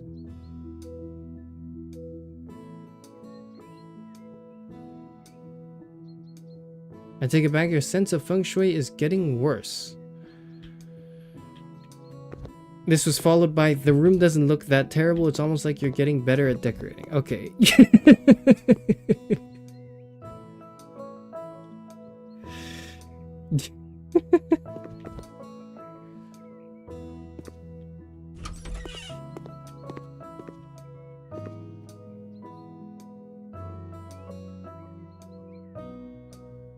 Whatever, we'll get better. It's fine. It's I don't know what. It's like what do you mean it's perfectly uniform? Okay, look, if it's just that one, right? I'll move that here. Where is that? Hold on.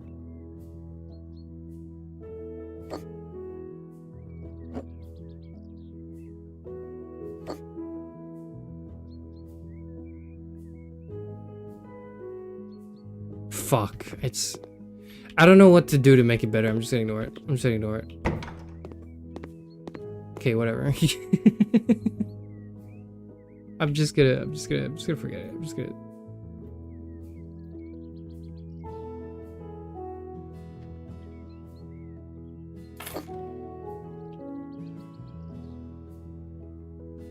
What type of psychopath puts coat hangers across the room far away from the door? No, but like, but the whole room is for putting your shit in, so it's fine to walk like a little bit, right?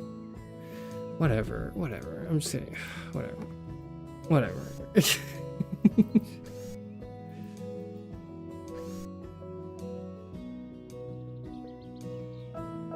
I know it's not 1984 and thought crime doesn't exist, but I myself physically cannot engage in those kinds of fantasies, otherwise it entirely ruins my perception of them. Well then, like, if you know that, then that's good, right? But the thing is, like, a lot of people, when they engage with fantasy and fiction, don't realize that, and that's the issue.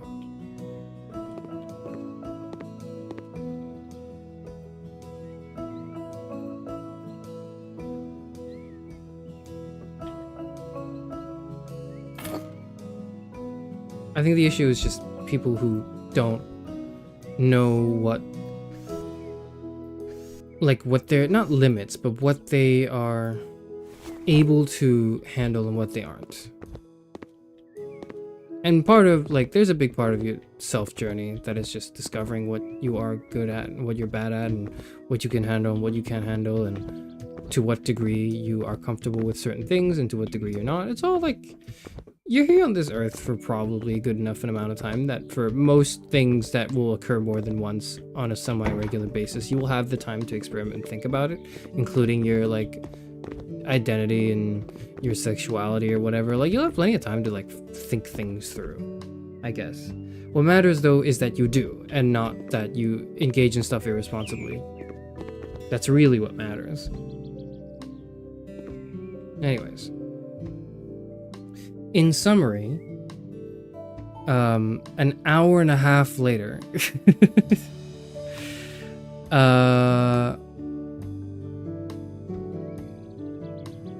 no, actually, I'm already done talking about the Nemi Nightmare thing. I don't know why I keep thinking I'm not done with it. I'm actually already done talking about it. There's nothing else I need to say. There is nothing else I need to say. The only other thing I need to say is that stop saying I'm lying or it's clickbait when I say I'm getting married. It's not clickbait. I am getting married. It's just not like now. It's just like, you know, like eventually. And it doesn't have to be like now. I know I'm 60 years old, but you know.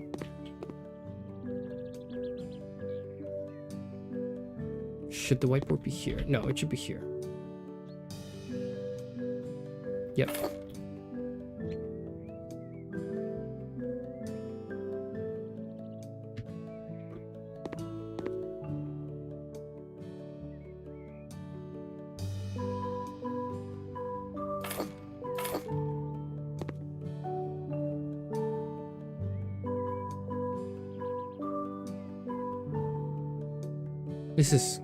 This is coming along really nicely.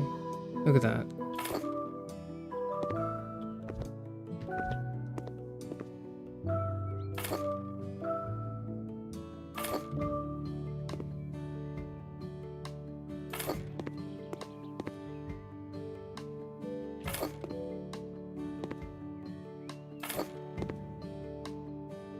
Look at that, look at that. Look. Coming along very nicely.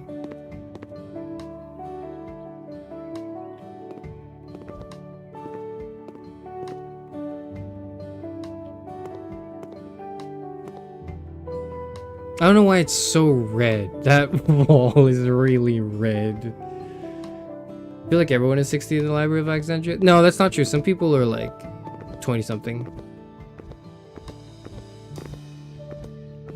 my discussion group is mostly people in their 20s and 30s. I'm actually just the only one that's 60 years old, but like I look young enough that I don't look out of place, so it works out actually.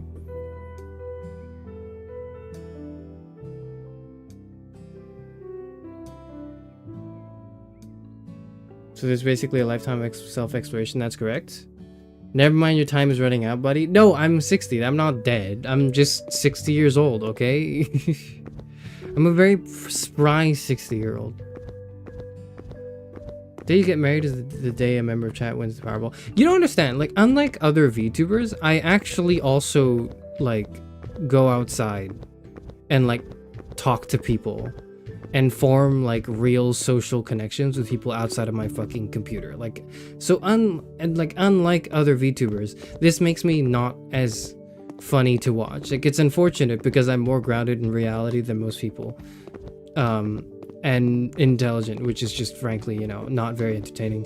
But unlike most VTubers who are actually never getting married, like I will. You don't understand. I will. And it's happening in the next 10-15 years, okay? It will happen. And I don't know if I'll update everyone again on when it does eventually happen, but like it will happen. Room kind of feels like a bistro. I'm trying to figure out what this room feels like. I don't understand what it's supposed to feel like right now, but I don't know. This wall just seems really red, but they want like a red wall, so I'm gonna keep it like that for now. Rug green flowers. Okay.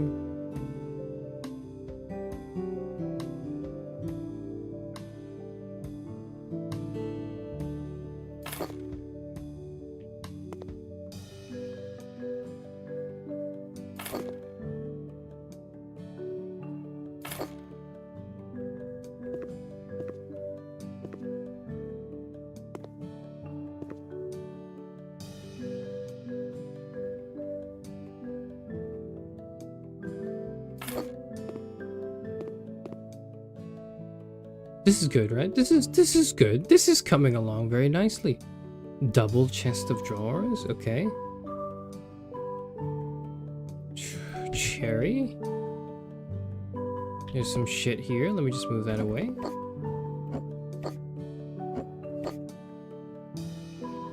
And you know what? This color works too, actually. Let's just put that here.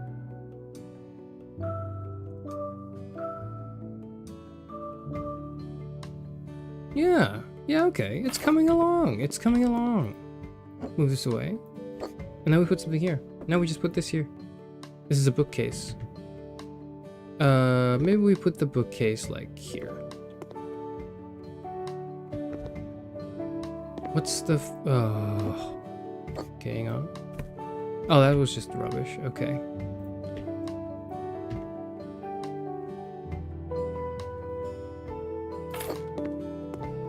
Can you open the door? Yeah, you can open the door. Yeah, you can open the door. Okay, yeah, no, this is good. This is good. I'm stressing this room looks inconvenient. It's just, okay, once I clear up the things on the ground, it will look very good. Let me just... Here we are. Let me just get this here. See, now it's like, now it's really, okay, well, there's also the,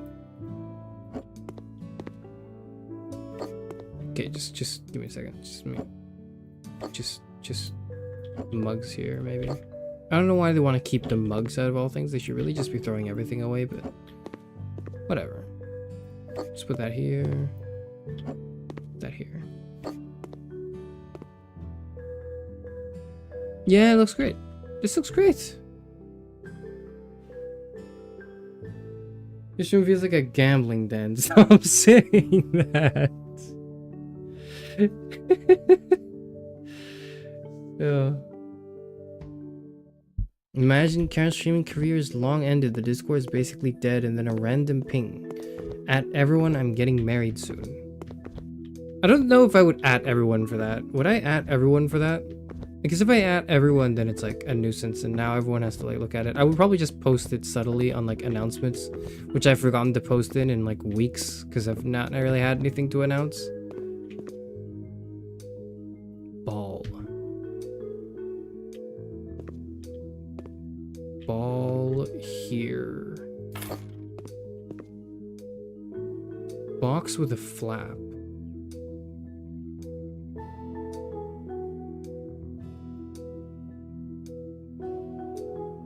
Oh, it's like a wicker basket.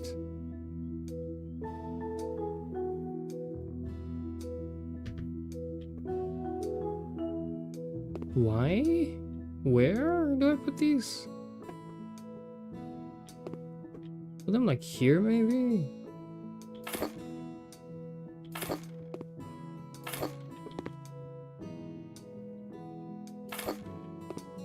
Donkey's bunny. Donkeys.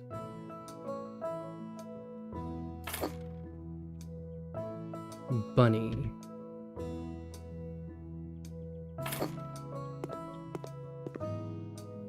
Yeah, okay.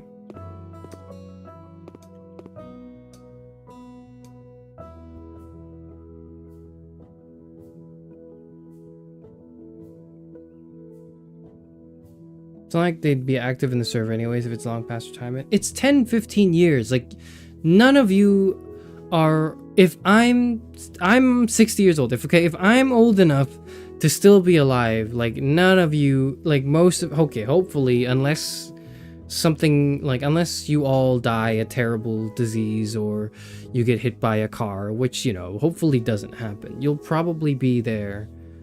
Like, you don't have to be... like active, but you're probably like alive unless you also decide to leave. I don't know. I think there's fair reason to, honestly, now that I think about it. I hope I do. Me too. I hope I also live a long, fulfilling life and don't get like crushed by like a piano, but you never know, right? I hope I do. Oh, you hope you don't. You hope you just die? That would not be good. That would not be good. I don't think that would be. Anyways, like that's the end of the marriage announcement. Okay, let's stop talking about the marriage thing. I need to shut the fuck up about the marriage thing. It's been like 2 hours. It's been like 2 hours and I haven't moved on.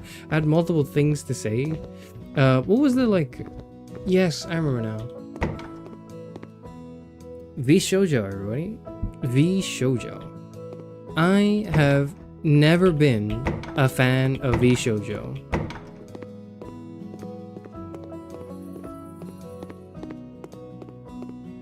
Not because of any particular reason, it's just like a burning jealousy because it just felt like everyone in it is way too cool and I'm never going to be a part of that, and it was just sort of like a gnawing like anxiety of like, wow, that's just like the cool kids club, and wow, they even get to keep their IP when they leave. That's so cool.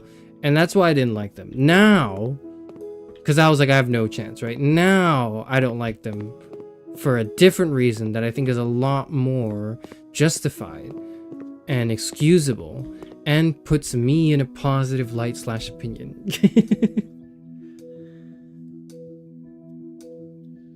Did you read the vshojo response? They're saying they didn't know the money was for charity. Yeah, I read it. The CEO of like the English branch was like, we didn't know that was meant for charity funds. We were just looking for funding. And I was like, what the fuck do you mean you didn't know? What? You think they just gave you money from this stream that said raising money for charity? And they just happened to have the same amount of money as they raised in that stream, and they handed it to you, and it wasn't for the cause they said they were going... What? Like, how do you not know? How do you not know that? I just actually cannot comprehend how you don't know. How you can fail to know that. I don't know. It's fucking funny.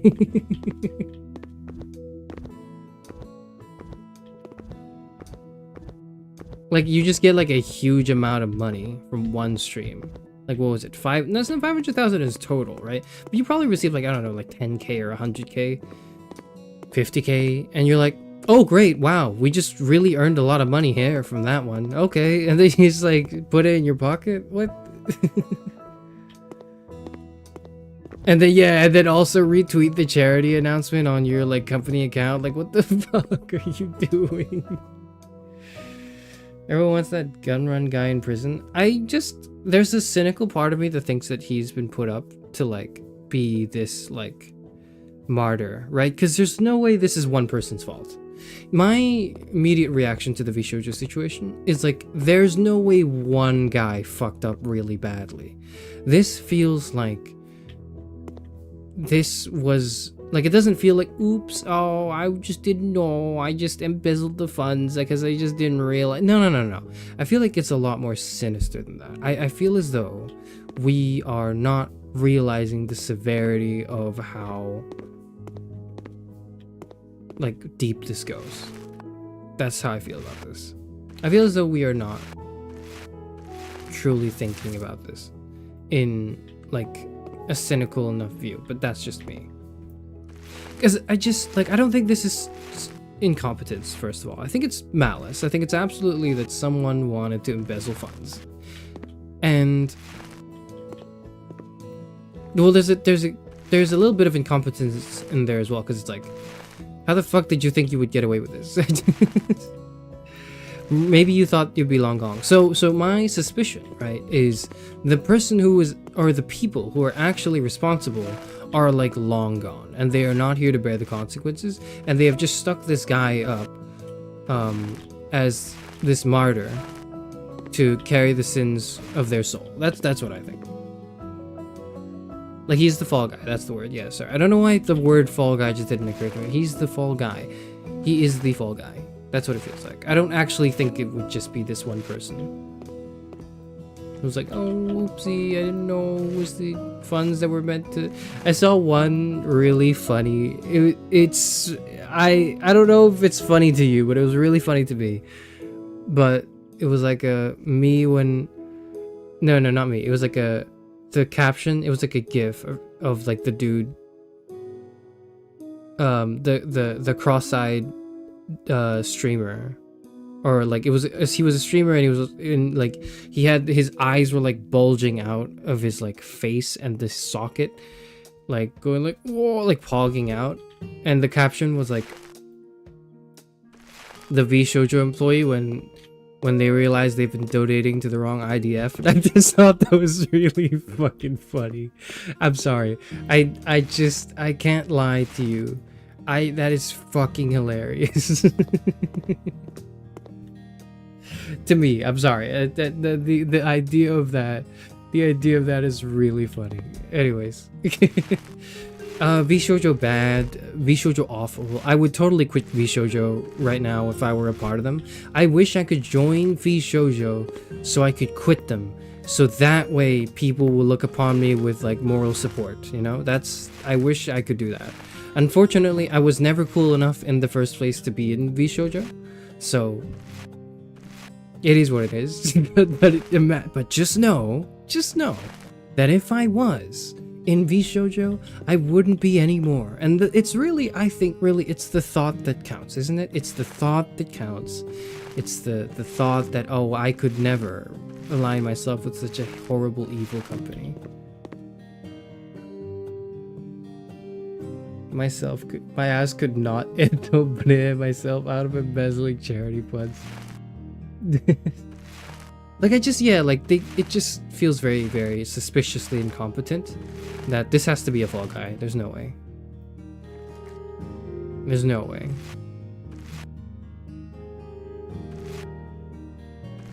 The most circle jerk take yet. Yeah, because that's the point of the... That was the whole point of me doing that.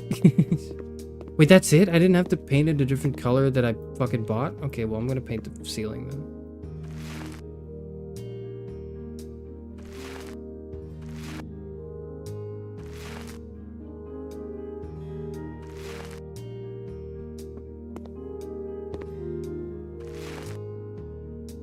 Anyways, what was I gonna say? Oh, yes. vshojo bad. But it's not enough that vshojo bad. Also, corpo bad? Any corpo bad? Are we all just like, are there just no good corpos out there? I see people mentioning HoloPro and Face Connect as the only two like bastions left, but I wouldn't hold my breath, you know? Like I just, it's cynical of me as well, but I do think that corporations are not your friend, and they can never be, no matter how much they try to be. Because and it's not that they couldn't out of some sort of rule or law. It's just that, simply put, a corporation's goal is to make profit, and profit does not always align with good. The humans in a corpo could be good, and they could be trying to align their pursuits of financial profit with things that they deem morally acceptable, but that deeming of what is morally acceptable is entirely up to them and not you.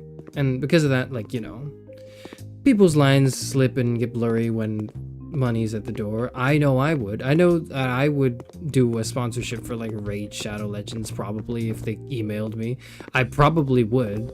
I won't lie to you. Like, it's a shitty, awful game that might induce gambling addiction, but like, you know, if Genshin Impact came and wanted to sponsor me, I wouldn't say no to that. I would not say no to a sum of money paid to me by Hoyoverse to stream a video game from them. Like, I wouldn't.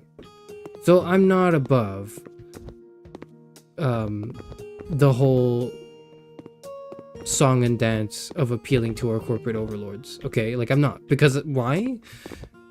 Because I need to pay rent and like retire my parents, like that.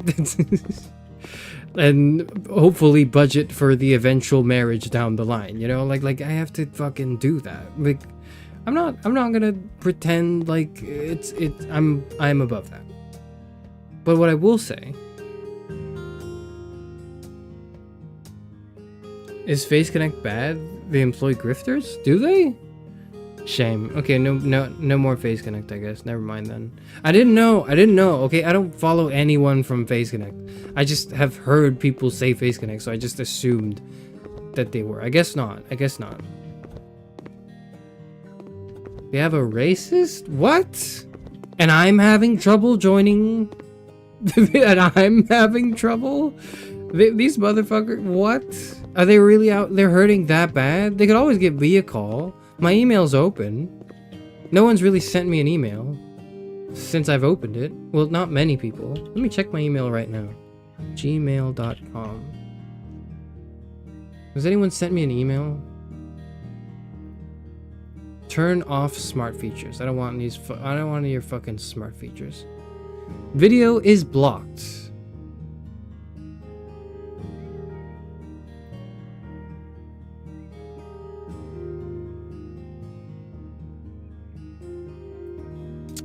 Okay. Oh no, I fixed this. Yep, that's the What Remains of Edith Finch stream.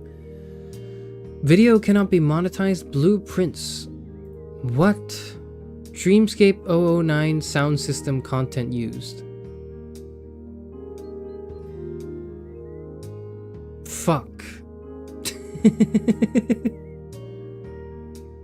Not the Discord stream, but the fucking Blueprint stream afterwards. Okay, alright, okay. Ugh, whatever. It's not like I made any money from any of that. It's not like I make any money from any of this, so it's not like it matters to me, but I'm annoyed. Yeah, no one's emailed me.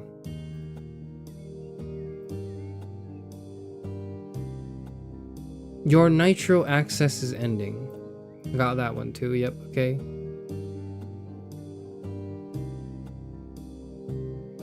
Okay, I don't care. Alright, that's not important to me. Yeah, sorry, I had to just take a little detour to check my email inbox. Just in case, you know, like, just in case one of the really big VTuber agencies was reaching out and was like, hey, we would like to recruit you as this really brilliant, talented philosophy VTuber, and you are just what we needed. No, none of that. This hasn't happened yet.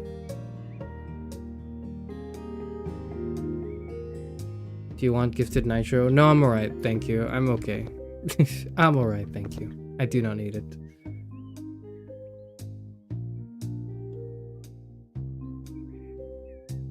Peepa is a grifter. When Noctix got announced and Sunny's lore was a police officer, she was like, how messed up would it be if his line was, I'll take your breath away. Also her,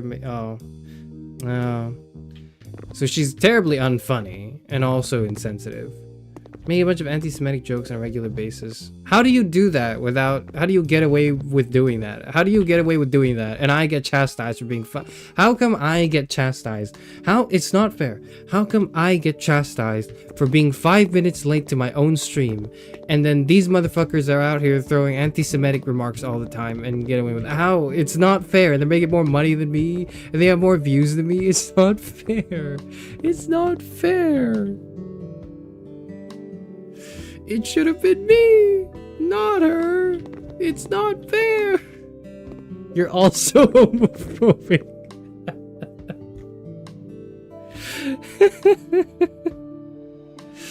Oh.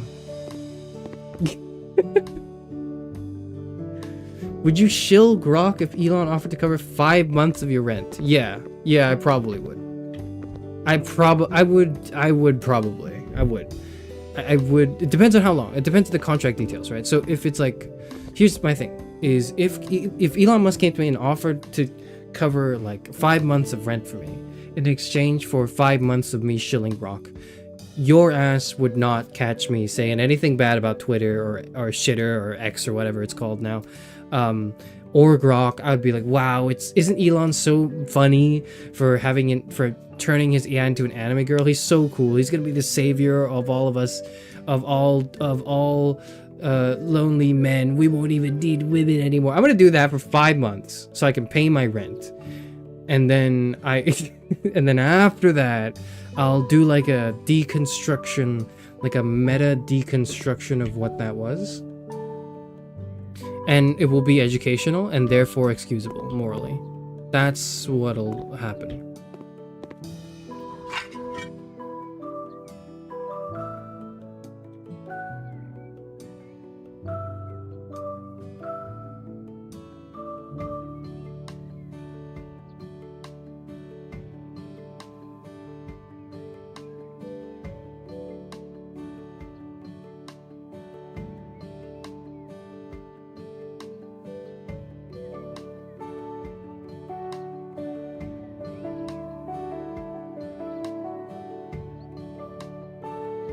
Maybe being anti-Semitic is sadly very profitable. I think it's like kind of true. I think it's just selling hate. Selling hatred is profitable because hatred is a lot easier than realizing the nuances of your suffering and misery, or because of complex socioeconomic circumstances perpetuated by people who abuse the status quo and power, etc., etc. Like, that's a lot easier to just, like, I don't know, blame a minority group than to really see what's going on. Like, that's a lot harder, and requires you to be cognizant. It requires you to be literate. It requires you to critically examine yourself and look at the ugliness of yourself in ways that people are not comfortable with. Because of that, it's not very popular. It's not very profitable. Nobody wants to pay money to feel worse about themselves, because we feel shit enough about ourselves already. Why would you pay money to feel worse about yourself? And that's why philosophy is not profitable. Actual philosophy is not profitable. And the only way philosophy as an institution can survive in academia is by not being actual philosophy there, because it needs to appeal to the paper pushing cartel. But, like, you know, that may be 5 separate rants I just distilled into 2 sentences.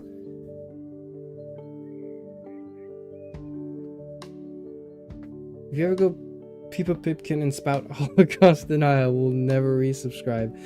I wouldn't do that. I would grift like a product, but I wouldn't like endorse a worldview I genuinely disagreed with. I think my line is like, I would endorse a product. I would probably sell you a product, a brand, but I wouldn't do that forever. And when time is up, and when they stop paying me enough money, because my price will go up, right? Like, that's the thing, is like, my price is not static.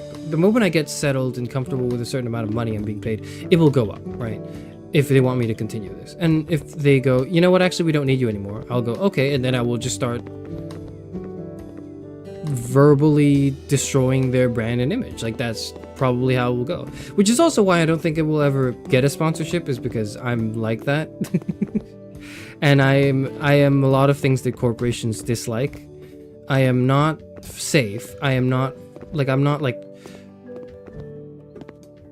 like PG friendly in a way that is profitable. I'm kid friendly, but I'm not kid friendly in a way that is distilled and like allows you to maximize your profits because you appeal to a wider audience. Like, I'm kid friendly in the sense that like I think it's important for us to pay attention to the youth because they are our future. I am not kid friendly in the sense that I will not give them fucking Cocoa Melon or whatever. Like, I'm not doing that.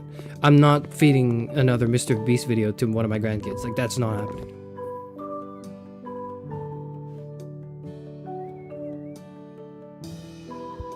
I'm not kid friendly in the way that Mr. Beast is. Yeah.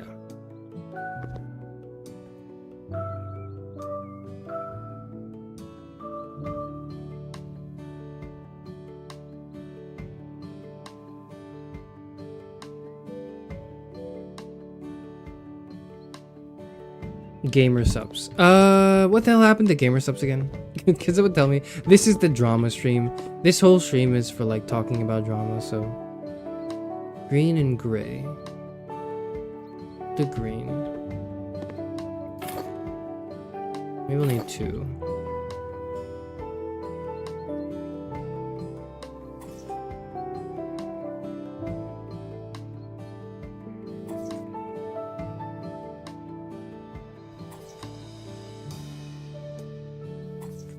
Maybe I'll need 3.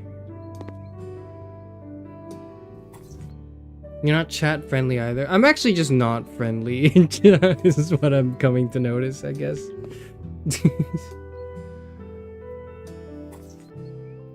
I just heard that I'm vaguely aware that gamer subs is bad, but I don't know why exactly gamer subs is bad. This should have been green, not the other way around, but whatever. It's fine. I need another one. I'm gonna get one more gray tile. These cost more? Okay, whatever. Put these here. They sponsor Kirch, who is a Nazi. Oh. Or at least a grifter. Oh. And she has said horrific shit about minorities and black people in general. There's a whole Reddit thread about her, and also she has Nazi friends. And this person is being sponsored by GamerSubs. I see. Okay. Yeah, maybe I can't do any product endorsement. I'd probably... The more I think... You guys are making it hard for me. Now I can't... Like, now you're... Because now I realize, actually, I don't think I could ever... I don't think I could grift any product. I feel like I'd probably not... Like, it wouldn't go well with me. And I just wouldn't be able to accept it. Not so much that it's like a thing that people wouldn't accept. It's like I wouldn't be able to accept it in myself, I think. Oh well. How am I supposed to pay rent now? Fuck. Oh well. It is what it is.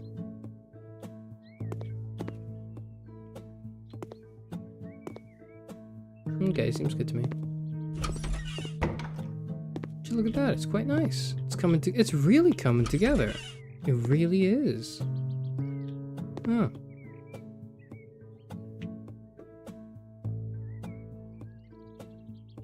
GamerSubs did not respond to the controversy at all. I do remember some people I watch who were sponsored by GamerSubs pulling out of their sponsorship. That is some like in a similar way as the vshojo thing. Like a bunch of people going like, actually fuck that, I'm not gonna be sponsored by them anymore. That is like terrible. You don't ever want to be the whistleblower for those situations though, do you? I don't know.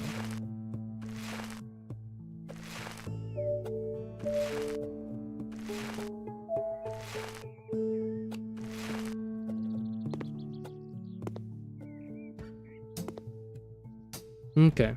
So that's the deal with GamerSubs. Yep. Okay. Okay. I always just didn't really care for their like whole thing of like we're selling gamer juice. Like what the fuck is that? What the hell's gamer juice? Why do I want to? Why would my audience want this? Why would I want this? I don't want this. What the fuck? But maybe it's because I'm picky and I drink tea. And I think that this, like, I don't know. Maybe I'm just 60 years old. That's probably the reason why. Both people encouraged threads are on the Discord if you want to read it. Okay, thank you. And you have to understand that I mean this sincerely with gratitude, but nonetheless genuinely, right? I'm not reading that. I think it's good that it exists, but I don't really care for it personally. I will trust that you and everyone else who has talked about it that I've heard from has said that it's just terrible. Like, it is just, Gamer Subs is not good. I trust you. I'm not reading that. I have enough shit to read. I still have yet to read Fear and Trembling by Soren Kierkegaard, okay? If I don't have the time to read Fear and Trembling, my ass is not reading a Google docie on, like, you know, another VTuber controversy where it turns out, what a surprise, VTuber with edgy humor is actually incredibly, like, transphobic or whatever. Like, you know, like, I'm not ugly ass wall. Okay, well, it's not that bad. Look, it's actually, it'll come together. Let me just finish this bit. It'll come together. Yeah, doesn't the gamer juice have, like, yeah, creatine and 120 grams of caffeine, whatever, like, insane amount of chemicals. Not in, like, oh, the chemicals, like, in, like, everything. I only consume organic, whatever, seedless oils are my go. Like, not that. I just mean, like, they put so much shit in it that is not conducive to any health, to any pursuit of health. And they call it, like, you know, for gamers for some reason. I don't know why they do that. I just really don't understand the aesthetic of that. But maybe because, like, we need to go back a little bit to the point where you should stop being too proud that you're a gamer. You shouldn't feel too much. You shouldn't feel like you're a worse person for being a gamer. But you should feel like a modest amount of shame, you know, like just a little bit of shame. I feel like that'd be enough. Just a little bit of, like, okay, it is kind of a nerdy hobby. You know, it's not really, you're kind of being inactive when you do it because you just sat at your couch or your chair or whatever, instead of going outside and going on a hike. So, you know that in that respect, there should be, like, some amount of shame, but also you shouldn't be, like, I don't know where I'm going with this. Point is, like, Gamer Subs is bad, probably.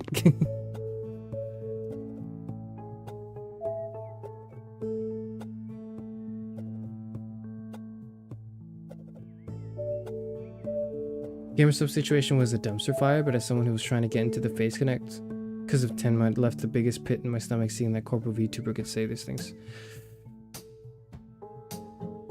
Feels bad. I can't really... I don't know. I can't really say anything about that beyond just, like, people are not great a lot of times. People are just not great. But also, you can generally tell. Okay, here's the thing. No one I like, I think no content creator I have really enjoyed has so far been canceled. No one I like has been canceled. No, that's not even the case. I was neutral towards, like, Boy in a Band. Like, I think he's, like, his name is Dave from Boy in a Band. He's, like, the guy with, like, he dyed his hair red and he's got long hair and he does, like, rock music or something. Anyways, and he does, like, nerdcore stuff. And then I didn't love him, but I was kind of like, oh, this guy's kind of cool. And then the whole thing came out where he was, like, a sex pest or whatever. Why are so many people's... Didn't you say you love Kanye West? No, I have literally never said that. I did not like Kanye when he was cool, which honestly, at the time, I felt a little bit like I felt like I was missing out when everyone was on the Kanye train, and I was like, I mean, I think it's cool, but I don't really get it, and I felt kind of left out. I guess I'm glad I got left out now. Can't relate. I watched the cryotic video in middle school and then found out he groomed the child. Is it really hard to like just not? Is it like it's what's going on? You know, like what's? Why is it? Why do people like? Why is the world bad? Why is it fucked up? Why? No, here's not my thing. My thing isn't like why are people like horrible? It's that it's really more just like why are people so bad at detecting horrible people? Because I'm really good at detecting horrible people. I will immediately get a sixth sense and think, oh, this person's no good, and then just like leave, and I just won't interface with their content again. And then, oh, it turns out years later they were actually like a pedophile all this time, and I go, well, I mean, I guess I sensed something was wrong. All right, just popping in to say hi. Hope you're having a nice day. Hey Luigi, thank you for popping in, and I hope you are too.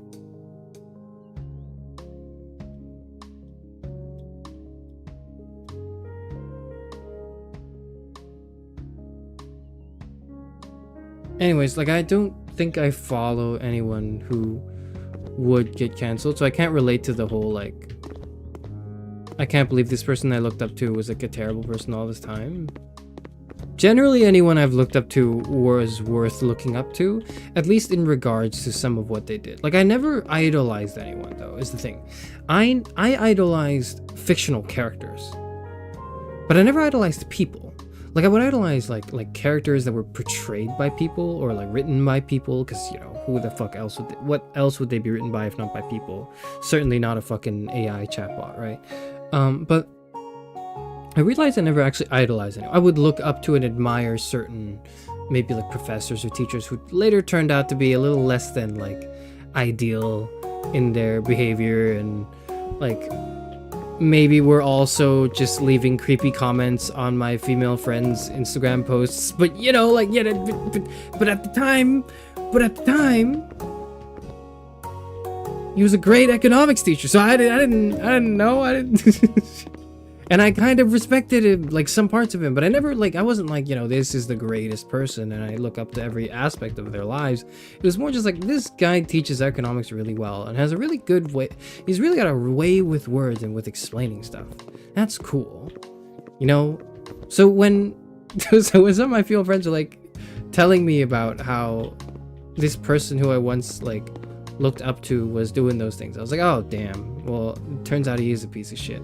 But I wasn't like bummed out. I wasn't too bummed out, at least. I wasn't like, oh fuck, I feel a pit in my stomach, I feel like horrible, I can't believe this, like, because frankly speaking, I guess I could believe it. Like, I guess when I was told, I was like, you know what, thinking about it now, yeah, I could see it. Yeah, okay. Yeah, I can see that. It's not too out of the, I'm not saying, you know, absolutely, I smelt it from day one, but it was more like, I'm not too surprised.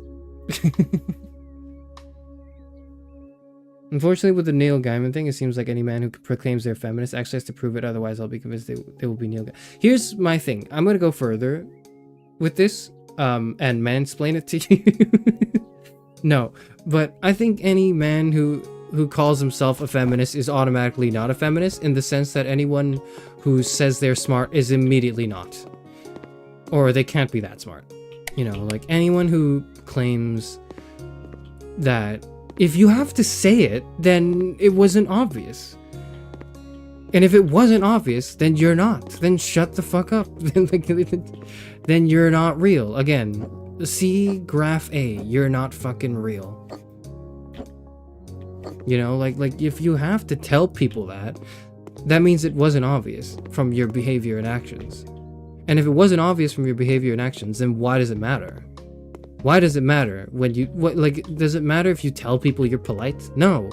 No one gives a flying fuck. No one should give a flying fuck if you tell them I'm a polite person. You should just be polite, motherfucker. You should just say yes, please, thank you, with all due respect, my condolences, etc., etc. It's not that, like, it's... Stop falling for people who call themselves feminists, guys. Stop.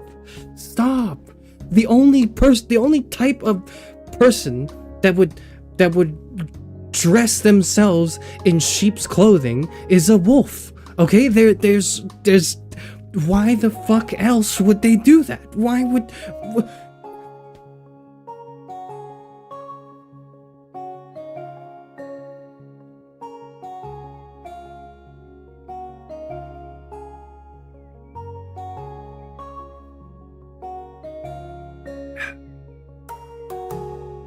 Sorry.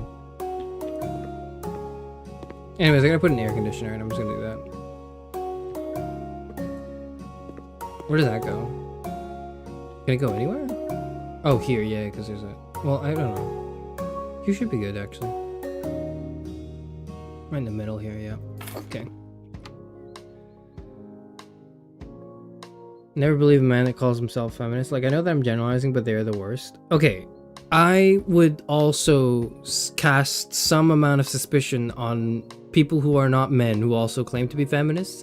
I'm not saying women who call themselves feminists aren't. That's not what I'm saying, because there are women that do that. I know women who are feminists who will call themselves a feminist. But what I will say is it's you can kind of tell if they really are a feminist very quickly.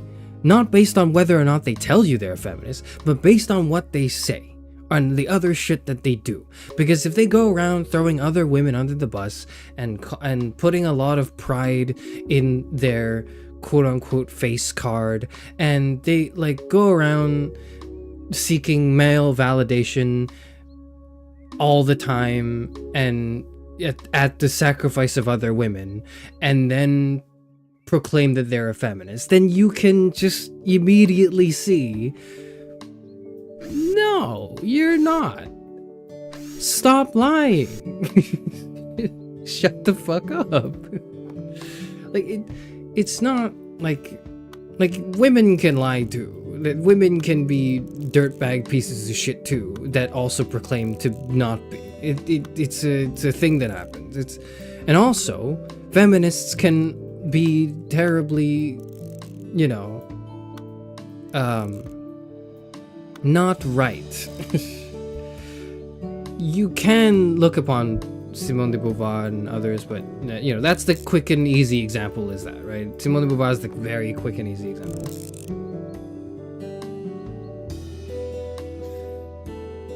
So glad that in the months since you last played this game, your interior design skills are still dog shit. Stop. It's actually not bad. Look, it's actually not bad. I would send my kid to this kindergarten. I would trust well, it depends on who the head teacher and all that is. I would probably do my research, but I would not immediately. It would not be an immediate cause of distrust the way this kindergarten is built, okay?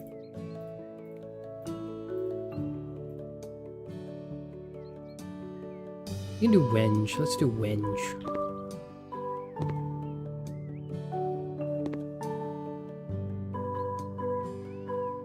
Am I too insensitive if I say that? If I just throw it out there that women, please stop being so gullible and believing men that call themselves feminists? If anything, you should immediately flag someone who calls himself a feminist. You shouldn't. Why?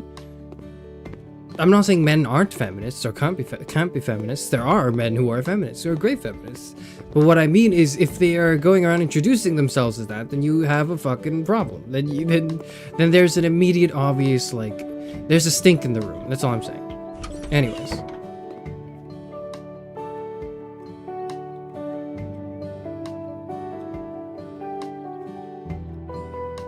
Not to be pick-me or anything, but actually a lot of men are cool. That's just the way the math works, is there's 8 billion people. There can't be that many extremely, terrible assholes. There's bound to be some people who are cool. and like reasonable and not bigoted. There has to be. Like, it's just by the law of numbers that is necessarily the case. Am I done with the bathroom too? I am. Okay, good. It looks nice too, doesn't it? Look, it's a good. This is the head teacher office, I think. This is a friendly environment. Yeah. Okay. Sell the bookshelves. Okay. I don't sell the PCs. What the fuck do they need it for? Are they teaching Photoshop to like 4-year-olds? Are they teaching them how to use OBS so they can also live stream? Like, what the fuck are they doing? Clean dirt. I haven't cleaned dirt yet. Where? Okay.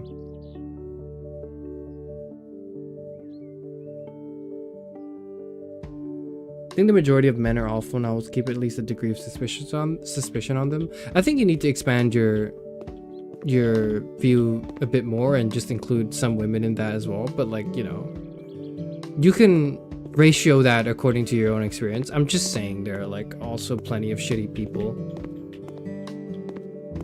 There's also like shitty queer people. There's shitty like NB people. There's tons of shitty people out there. There's just like a lot. There's an abundance of garbage human beings. It is what it is. Where's the dirt? Where is the dirt? Where is it? Is it up there? Where? Am I cleaning it? I cleaned it. I don't even see what I was cleaning.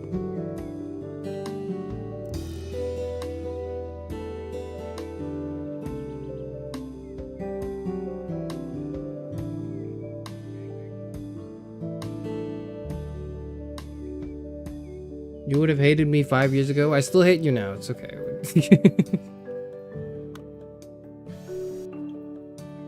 Anyways, vshojo bad. VTubers bad, but not because they are VTubers, but because they are people. Yeah, that's the main point I wanted to get at, is VTubers are not especially evil or especially great because they're VTubers. They're just people, and people are shitty. People can be shitty. They can be really good. They could be great. People can be great, and they can also be shitty. Oftentimes, a little mixture of both.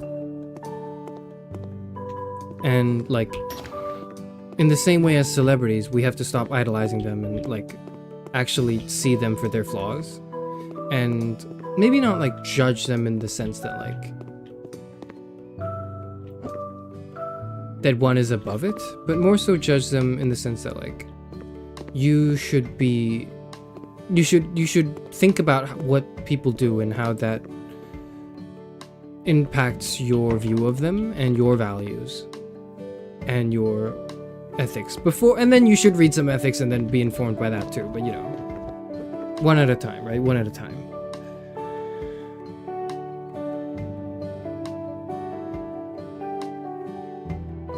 How else are you supposed to send emails without a computer by carrier pigeon? No, but like, you know, the teacher has a computer. Why does this it's a kindergarten. They don't have to learn this shit in kindergarten. Whatever.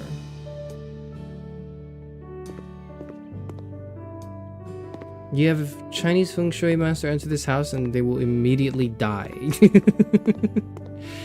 I choose to interpret that as aura.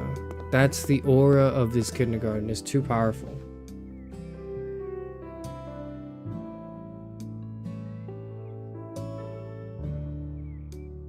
Why do you insist on painting rooms some horrible shade of green? Because they fucking tell me to. What do you mean? It's part of the job description. Is there like you paint it?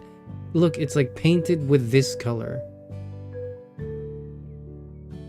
I like these colors actually. Put them here.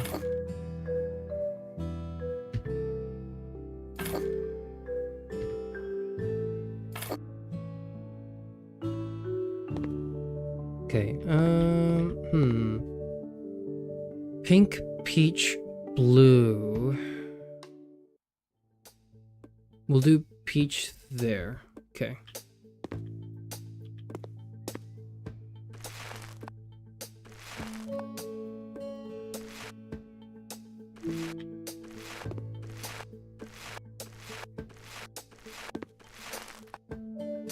Yep, that should be okay.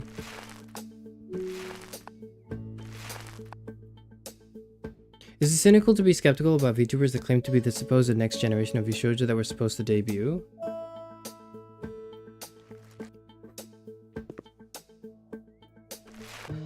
I think it's you're rightfully cynical, but also like what does it mean? Like what does it mean? Anything? What does it mean, right? What does it mean when does it make them a better content creator because they were picked by vshojo originally, at least, to be the next generation to debut? Does it? It may be an indication of some level of approval, pre-approval, and promise of being of the capacity to be a big entertainer, content creator, sure. But also, like, Mr. Beast fucking sucks, and he has like 100 quadrillion fucking subscribers on YouTube, and the kinds of metrics that people will dream of. I don't give a fuck. His content's shit, and he should stop. I feel the same with like 50%, maybe like 60%,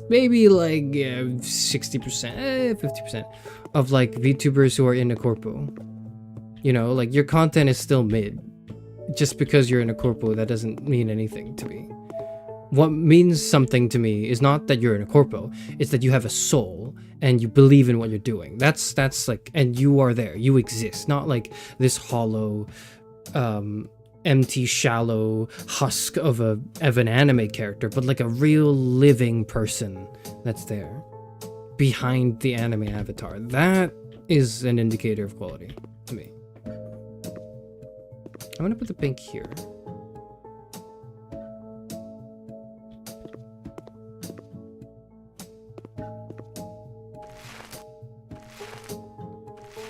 They need the kindergarten YouTube station. No, they don't. Please, God. Please, God, don't. Honestly, I should have done that. I should have just been like, I was actually supposed to beat vshojo. I thought about that. The thing is, like, I thought of tweeting something along the lines of, like, when Nimi announced her thing, I thought of something along the lines of, I just wanted to announce that I'm also getting married on a totally unrelated note. But then I saw someone do my joke earlier than I did and better, and they had more likes. So I was like, oh, okay, I'm not original. I do not have a single original thought. My jokes are mid. Oh wait, no, I wanted blue here, didn't I? I think I do. Yeah. Okay.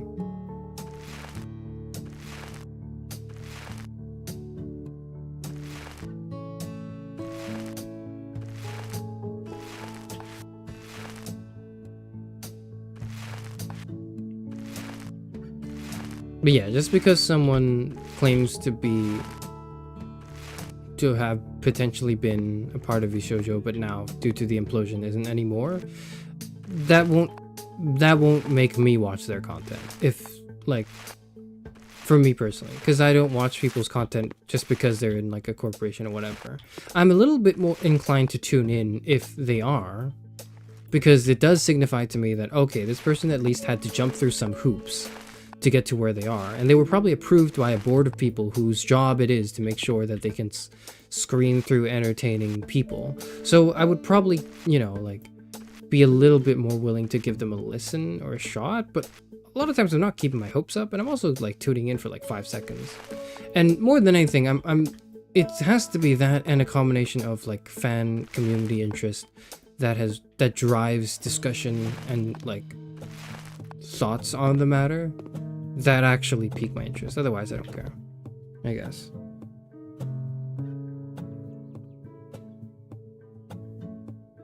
I've seen like 4 different groups say they were supposed to debut, but it feels similar to people that say they could have been on the plane and I don't care. I'll just let it subside. It doesn't matter to me personally. I think it's I'm not saying your question is meaningless. No, I think it's a good question. I think it's a good question. Like, how do we feel about the people that want to use this, whether or not they are truly actually supposed to have debuted, and what that means for their career, and like, should we be skeptical? My answer is like, always be skeptical. Even if they are in, I would be skeptical of anyone and everything, but I am also a Cartesian grifter, so you're not gonna get the best advice from me on that note. Mountable wide curtain.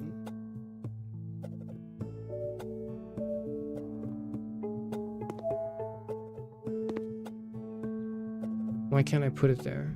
There's not enough room. This is a narrow curtain I need. Is there a peach one?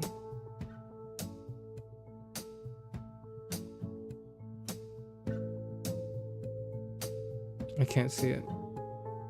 Subtle flowers? Maybe that works. Yeah, I think that works.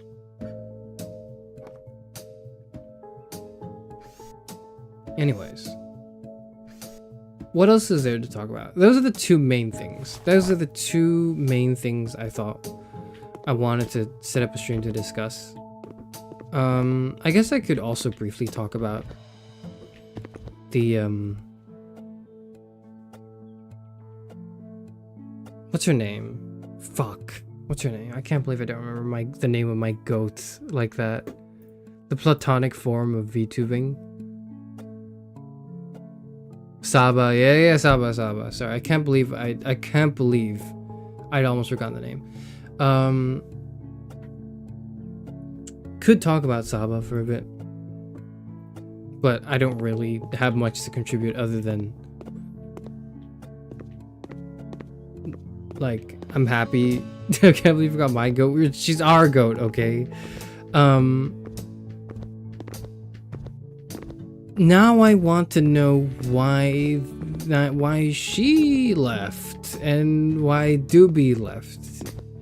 Now I really want to know, because I presumed that the trio that currently interact with each other, Saba, Doobie, and Nimi, left because of the same reason, but it does appear now that Nimi may have left for different reasons. Unless we're about to get two more, like, earth-shattering marriage announcements back to back. That would be pretty fucking crazy. Is she problematic or not? No, she's not problematic. She's like goat status. There were some people that were saying that she's problematic in the sense that she has like her model is very childlike. I think it's weird, but I don't know if it's problematic, because she plays like a character. So I don't, and frankly it's very similar. It has a lot of overlap with the you know, the former shark model in the first place, that I just don't think it's not like a huge leap to get where we are now. But other than that, no, I don't think there was any discussion that was remotely controversial. If you want to roleplay as like a lolly type figure on the internet, you can do that. What the fuck? Why can't I mount this? What are you talking about? Where am I supposed to mount this then, if not here? Where the fuck do I put the wide curtain? Oh, there's a fucking PC there, god damn it.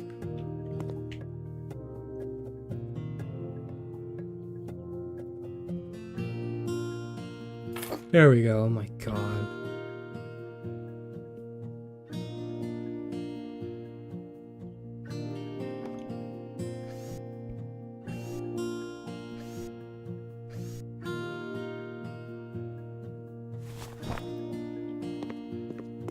She appeals to lolicons. I don't think she does, in the sense that it's like an intentional thing.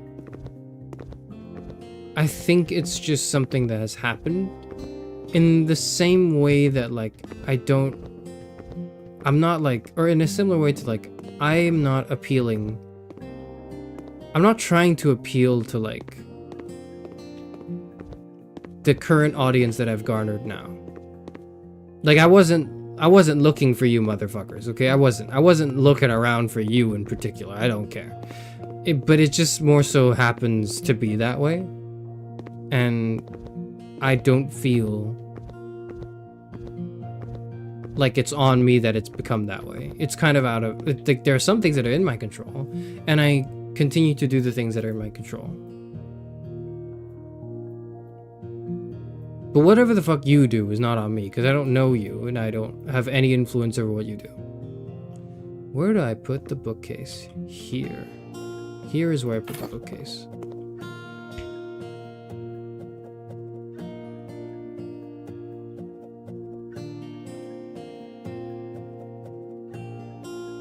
Computer desk.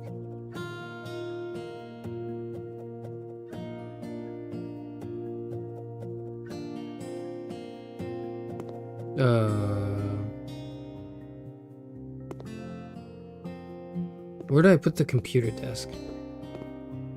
Here? Is it for the teacher or for the students? Does it matter? Do they have to be how about like here?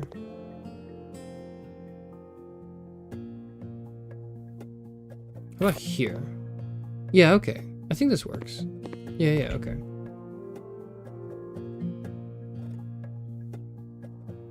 Are you idolizing right now? I mean, not really, in the sense of like, I know they're the same person, but I'm more thinking, I more think about the legacy and the impact of the phenomenon that is Gargura. That's the thing I'm thinking about more than like the person behind. The person behind is really interesting and cool, probably, but they're not like I have like a distant sort of respect more than like a fan, like, oh my god, I want her autograph.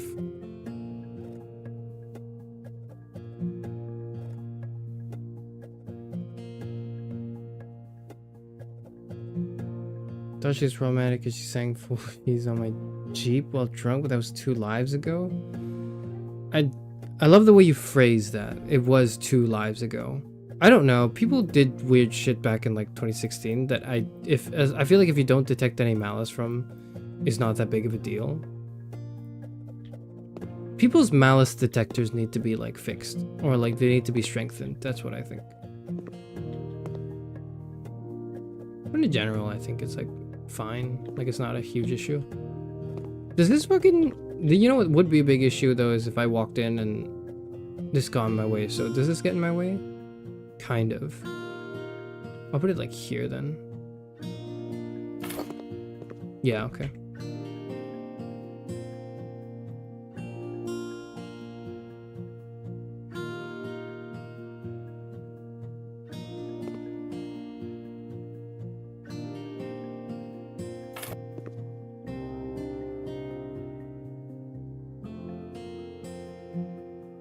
Could VTubers be aspirational? Sorry, I don't understand the question. Can you rephrase the question? If you mean if someone who is a VTuber can aspire to be something, then yes, because they're a person. Do I aspire to something? Yes, because I'm a person. Do I aspire to be like a VTuber? Yes, because I am a fan of certain content creators that are VTubers. Do I aspire to VTube? Well, yes, because although I am currently doing it, I'm always aspiring to do it better, I guess. So people look up to VTubers. People should look up to VTubers. I think people can look up to VTubers the same way they look up to content creators, the same way they look up to TV stars, the same way they look up to athletes. Which is to say, you can be inspired by what they do and use that as motivation to push yourself. But like also they don't know you and they will never know you. You look up to you? Probably not. You shouldn't look up to me. I understand that it inevitably, when you're so terribly brilliant and extraordinary and intelligent, it's inevitable that people will look up to you. But also like I like to but also I like to think that the whole looking up, the dynamic of one looking up and being looked up at is not, to me, as valuable as the push that happens. So like what I'm trying to say is, I don't want to be looked up at if all that will happen is just like an idle and paralyzed admiration. I would like to be looked up at if that spurs one to act in a way that is interesting and beneficial and, you know, is a conscious stride in expressing their subjective selves on this godforsaken planet that we live on. Like, that would be good. And that I wouldn't mind. So this is coming together really nicely. Yeah, let's do like red tables here. Let's do yellow tables here. Should they play next to the radiator? They could. Put them like here.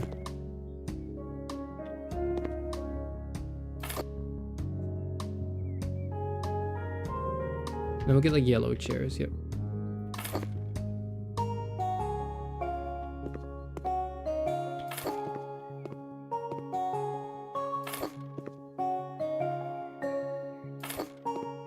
God damn it. Oh fuck, I gotta... Okay, we just...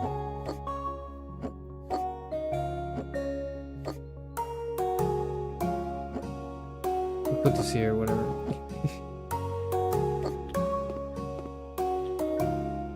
Okay, I gotta go buy these yellow chairs and put them here. 1, 2, 3, 4. Okay. Dude, this is coming along nicely. This is coming along really nicely. Look at that. You talk about Visa MasterCard. Yes, sorry. Thank you for reminding me. That's what I wanted to talk about. That's one of the things I want to talk about. I got hit with the age verification thing today or yesterday when I was looking through the Discord, and I saw on NSFW General there was like a new message. And I was like, and I don't know why, I just thought I should probably check that. I click onto it, and then I got like, please verify your age by sending like a photo of your face or your ID. And I was like, fucking no. Absolutely not. So that's how I kind of figured out the whole, like, there's like an age verification thing that happened with the UK, but also through that I started, like, because I was trying to look into that, right? Through that I discovered the whole Visa MasterCard thing where you cannot buy a game, or rather now you can't get something if your like card company doesn't like it. That's fucked. That is fucking weird. And also reinforces to me the fact that I will never get sponsored because I'm not brand or store friendly enough. And also does kind of inform my approach to things a little bit, actually. Because the board, from what I understand, the reason why this shit exists, the whole like, hold on, let me just, where does it face? Is it here? How do I put my PC? It should probably be on the ground, right? Why are there two? Where will the second one be? I'm just gonna put it here. Yeah, okay, sure. Why not? It's the end of art. Look, it's always been dying, but...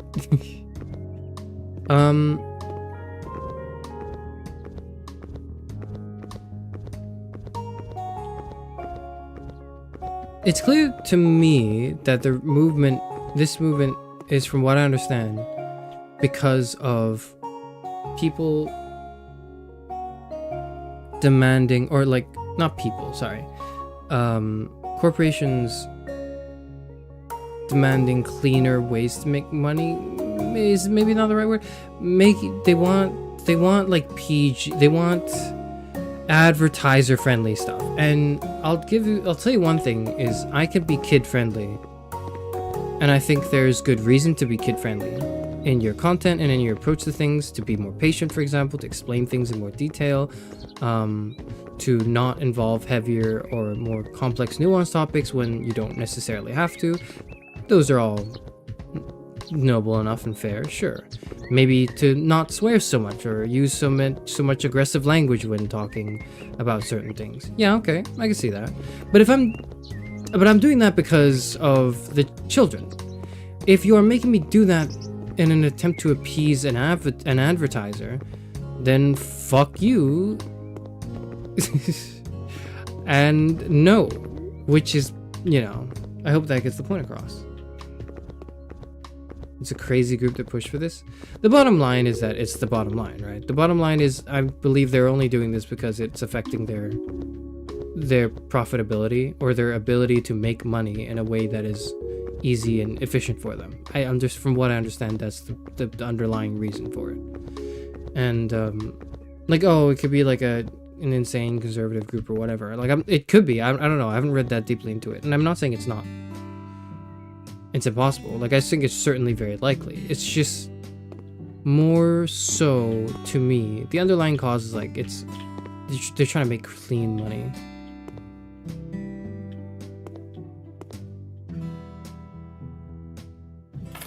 And this pursuit of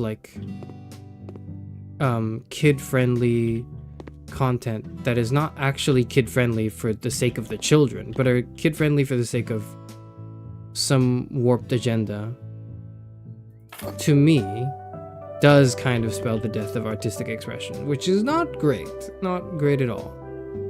I will say that it has informed me further in that I now am more convinced in my approach and belief when it comes to the NSFW content, because I personally, as much as possible, don't want to alienate it, even though I'm not personally interested in it. Because I'm not someone who's really interested in making lewd jokes or discussing lewd things on stream. It's not really my thing. I don't care that much about it. But also, I'm not gonna pretend like it doesn't exist and shy away from talking about sexuality or whatever, as if and pretend like it didn't, and that I'm too innocent. I'm an innocent boy, and no, I'm not. I'm a fucking grown ass 60-year-old man. Okay, I know what things are, and if I don't, it's not because I don't know it. It's because the terms and tags everyone uses is so convoluted nowadays. That's really the only reason. But the point is, I try not to put up a barrier between what is safe for work and what is not, what is a mature discussion and what is otherwise, because I just don't believe that distinction is good. That distinction, I believe, only exists to serve people things that are unchallenging, first of all, but second of all, also to appease advertising, because advertisers want to be on the most absolutely content friendly thing they can be on, which in some spins of the word are quote unquote PG, or suitable for all ages. But it's suitable for all ages in the sense that Mr. Beast is suitable for all ages. Is Mr. Beast content suitable for all ages? By the definitions of YouTube guidelines and advertiser guidelines, yeah, maybe. There's not a lot of swearing. They don't really do anything illegal or dangerous. There's no controversial issues or topics. Yeah, it's kid-friendly. But it's also the most sinister, nefarious kid brain poison ever conceived of on this planet. And I'm not gonna be a part of that.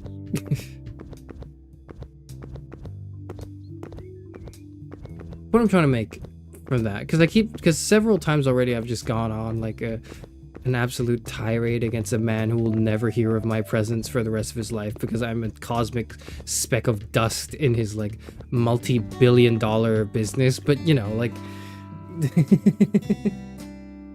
but what I am trying to say is, in my own approach to this, I try not to separate and distinguish NSFW stuff and safe for work stuff. Now, there is a caveat to this. When I like discuss it, there's a caveat to this.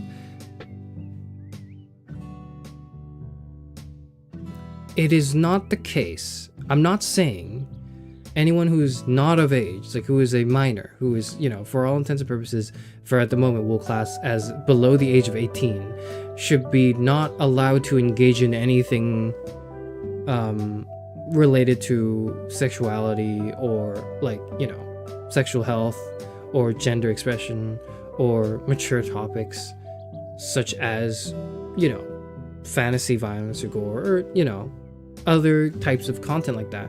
But they should be exposed to it in a safe and secure, like a safeguarded like environment, like a school. Like they should be having discussions and thinking about these things, but not with me, because I'm a fucking VTuber. We're not at a school. This is a YouTube channel where these limitations and restrictions are completely like not there. And because of that, I will err on the side of caution and just say that if you are below the age of 18, you are not allowed to, you're not allowed access to certain types of things. It is not because I believe children or like, you know, young teenagers, right, should not be exposed to it for some purity reason, but then the moment they hit 18, it's like, okay, now it's all fair game. But it's more so like in the interest of my in the interest of safety.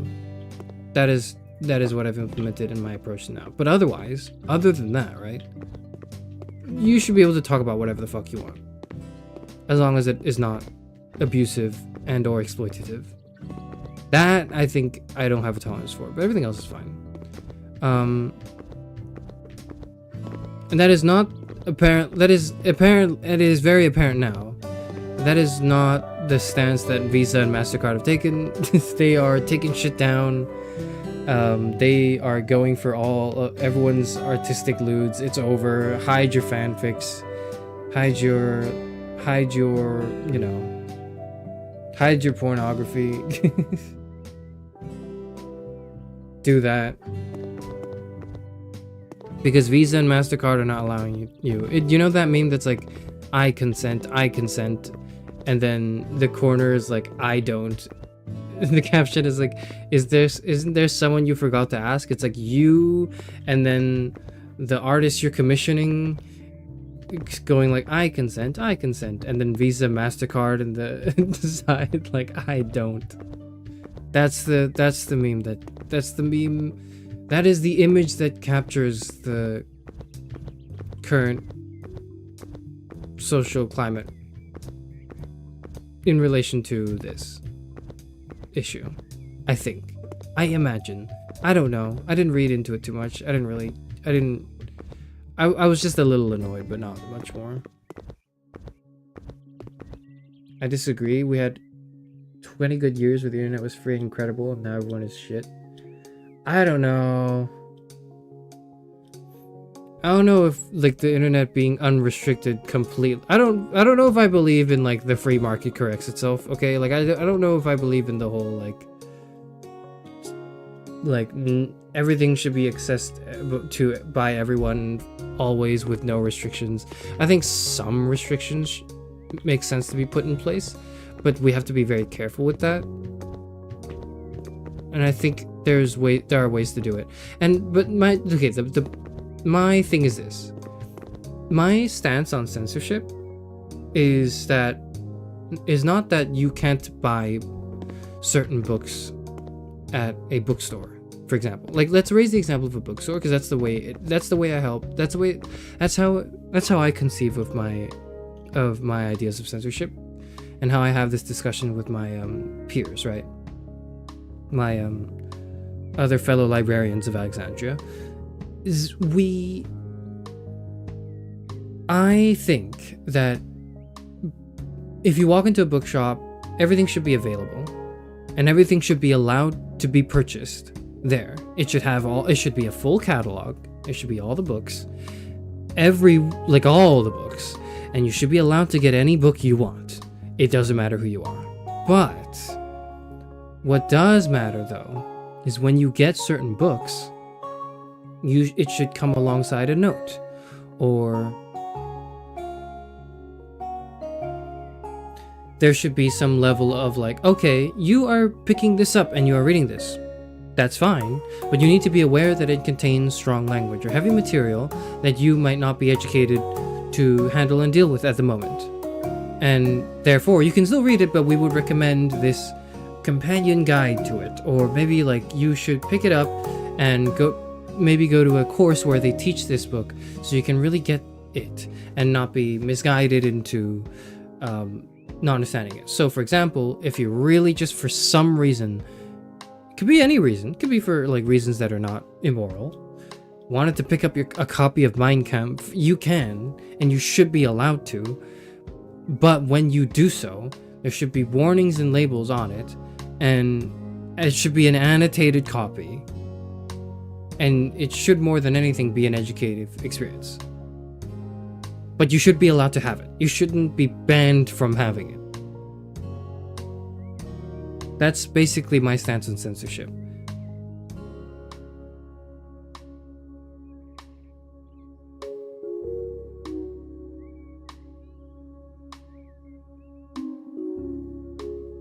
If you can't distinguish fiction from reality, you shouldn't be engaging with art to begin with. That's true, but there are people who engage with art who can't do that, and you don't know who they are. There's no efficient system of figuring out who those people are.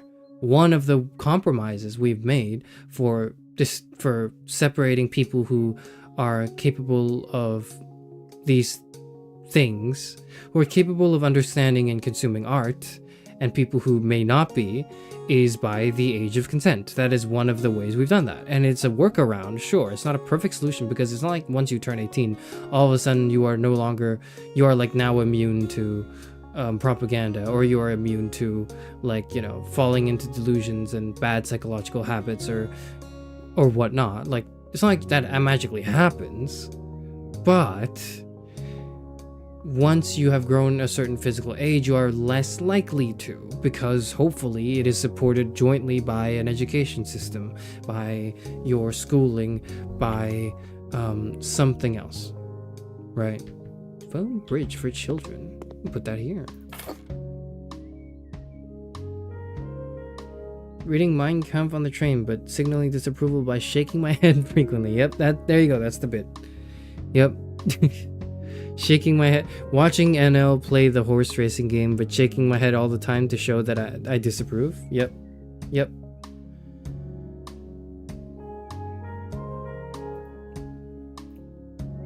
Shaped foam for children cube.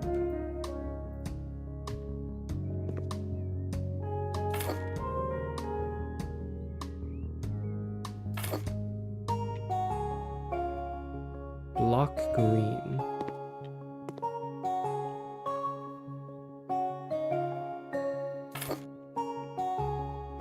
Block red triangle.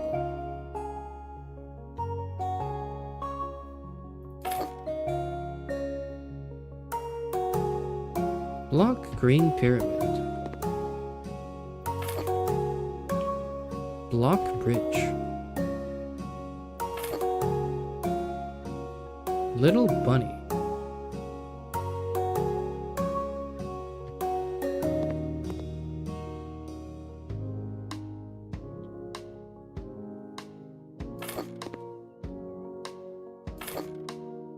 Teddy bear.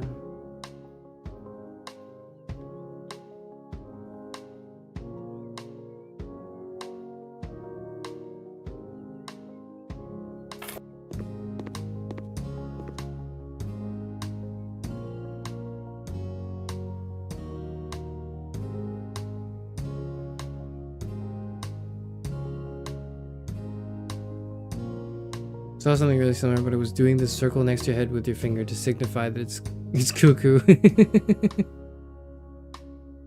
Wow, that's just is terrible. I can't believe anyone would say that. I just disagree, and I don't want anyone to misconstrue.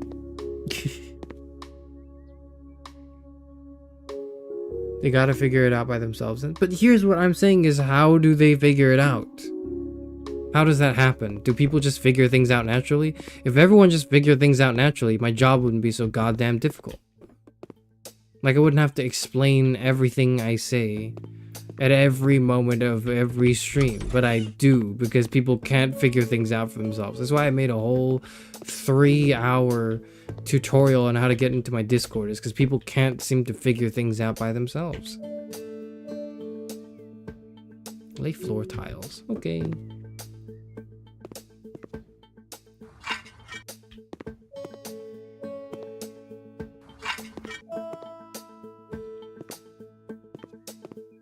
Lay wall tiles. Okay. Orange or sepia? I think we'll do sepia.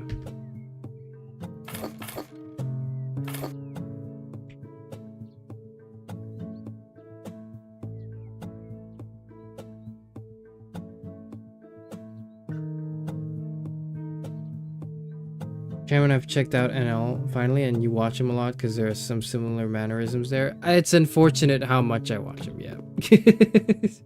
I need to get my own jokes. I need to be my own content creator before I just, like, end up being the philosophy VTuber version of him. I need to stop. Oh, no, that's the... Which one am I buying? Am I buying sepia or am I buying orange? Wait, what? Why does that look different from that? What? No, that was from last time. Those are my tiles from last time. Oh, shit. Okay.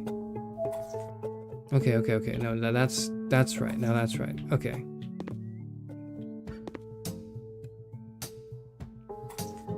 If I steal a joke from NL, I promise you it's flattery, and also because I am not funny enough to come up with my own jokes. That's probably it.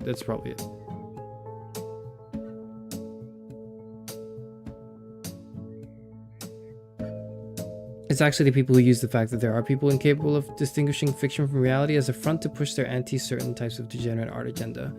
It is, yeah, that happens, is people use good reasons to do bad things. Like, people use they will go from perfectly reasonable premises and then immediately extrapolate or use it as a vehicle to push, you know, sinister or not well-meaning conclusions.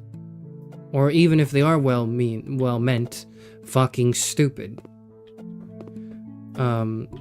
Case in point, I think, yes, it's true that there are people who can't distinguish fiction from reality and whatnot. Yes, that is a problem. But the solution is not to ban it. That's not the solution.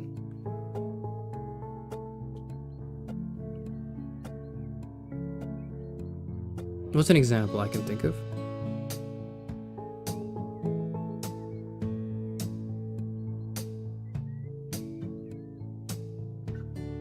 If people keep, like, I don't know, if people keep killing each other, then this, like, if people keep killing each other, no, that's a bad example, because that gets into another topic that's like, let me think.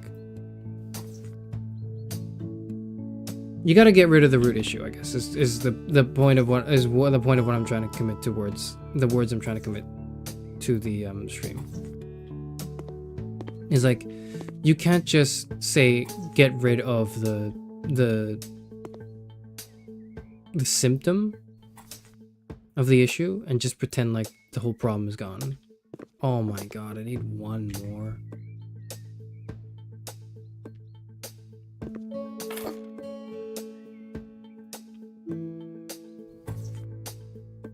Okay.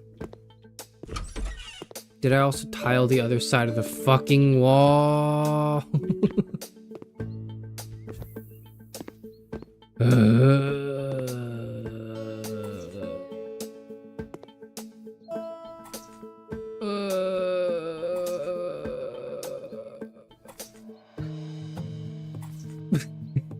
God damn it. Alright. Okay. I'll fix it. I'll fix it. I can fix it. I can fix it. I can fix it. Yep. Okay. It's fixed. It's fixed. It's fixed. It's fine. It's actually fine. It's actually okay. That's fine too. That's fixed. That's good. That's good. Oh, sell. Oh, I gotta sell that. Okay. And then what? Mountable toilet fairy. Alright. Make it a wonderful child-friendly blue toilet. There we are. Can you create the Doom bathroom in this game? Probably in this game, but probably not for this mission.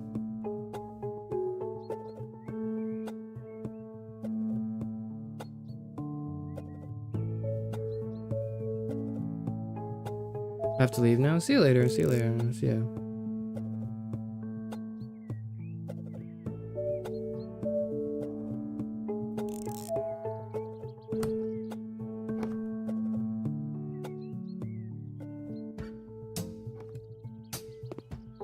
Alright, that should be it. They're uneven. This one's pushed forward a bit. I'm gonna forget that. Okay, you forget that happened. I forget that happened. Then we leave. Okay. 99%. What the fuck is missing? What is... Okay, I see what's missing.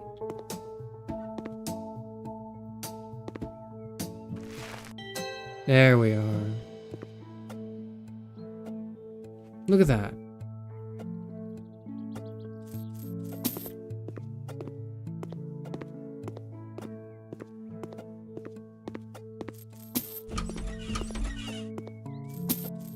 Okay, let's just sell all the paint buckets. Okay, no paint buckets here. Sell these.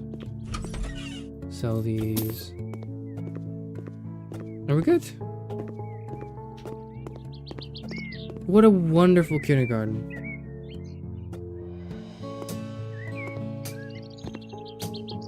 That bathroom is terrible. Okay, well, hold on. Let me just walk you through it.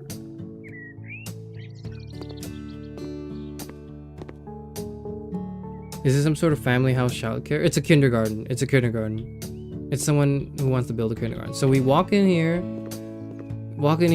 turn left, kids come in. Oh, look, it's the room where you drop off all your shoes, you hang up your coats here. There's today's timetables on the whiteboard here. You know, there's a nice couch just to hang out and chill. Take off your shoes here if you need to. Then you come over here. This is like the main like playroom. This is where everyone brings out their toys or whatever they do. I don't know what they do, but like, you know, they come here and they do this.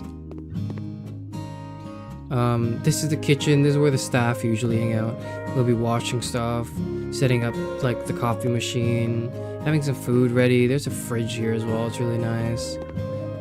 This is the main head teacher's office, you know, like you'll be sitting here going like, no, that's a fail. That's a detention for you. You know, you do that. It's this nice, friendly green bathroom here for the staff if they need it, but otherwise it's closed.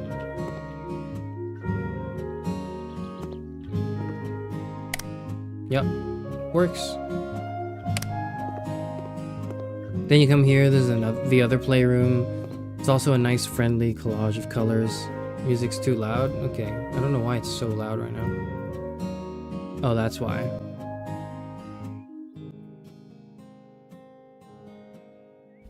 That was really fucking loud. I don't know why it was so loud. Has it been this loud the whole stream? It's been this loud the whole stream, I think. Anyways, so you have the different colors here. You've got like the stuffed animals that you can play with. This is where the teacher can sit. There's no chair, but they didn't ask me to put a chair there, so I'm not going to. I'm assuming they have their own plans for that, so I'll just leave that as is. And finally, the bathrooms for the children here. There's a nice friendly blue one. I don't know why they didn't ask me to reinstall this one as well, but I'm just gonna leave it be. They can wash their hands here. There's no mirror. They don't need one. Why would they need one? What would the point be?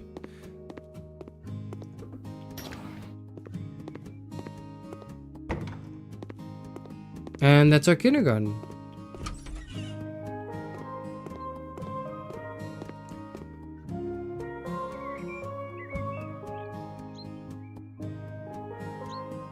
Pretty sure you need a teaching license to call it a kindergarten. I'm not saying it's my kindergarten. I'm making this for someone else. This is someone else's kindergarten. It's not my fucking kindergarten.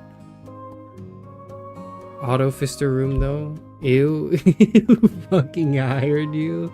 Some kindergarten teacher, okay? Whatever. What's on the ceiling? I don't know. A light maybe? I think it's lights.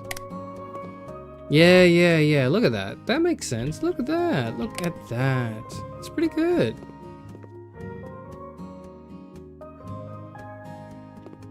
You didn't have to make the green room green. Well, they asked me to paint the colors that they asked me to, and that is what I did.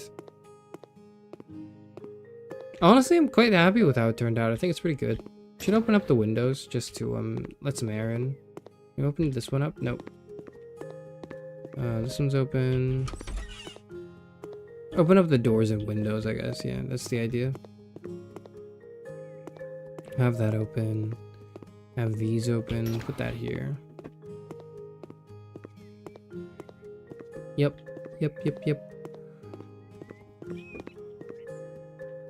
And there you go. That's the kindergarten.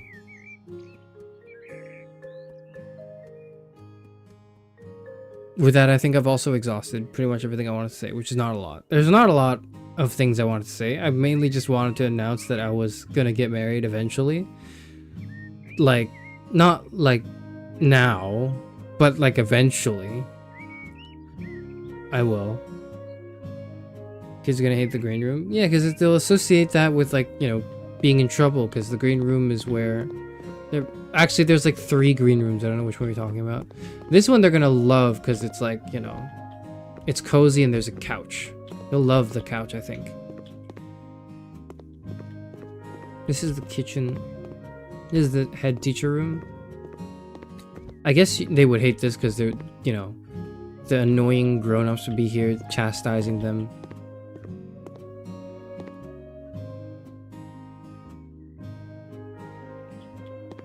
All of them? Well, some of them are good, okay? Whatever. I don't need your opinion. I'm the contractor here. And I say it was a job well done, considering how everything was done in this job. It was completed in 3 hours and 47. I've been streaming for 3 hours. Oh. 3 hours and 47 minutes. That's nearly 4 hours. They should sue you. They won't, because they like what I've done with the place. They do. They think it's really good. I'm sure they do.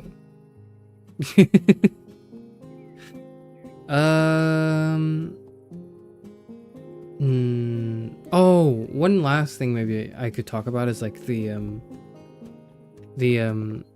Cinder. Have I talked about the Cinder controversy?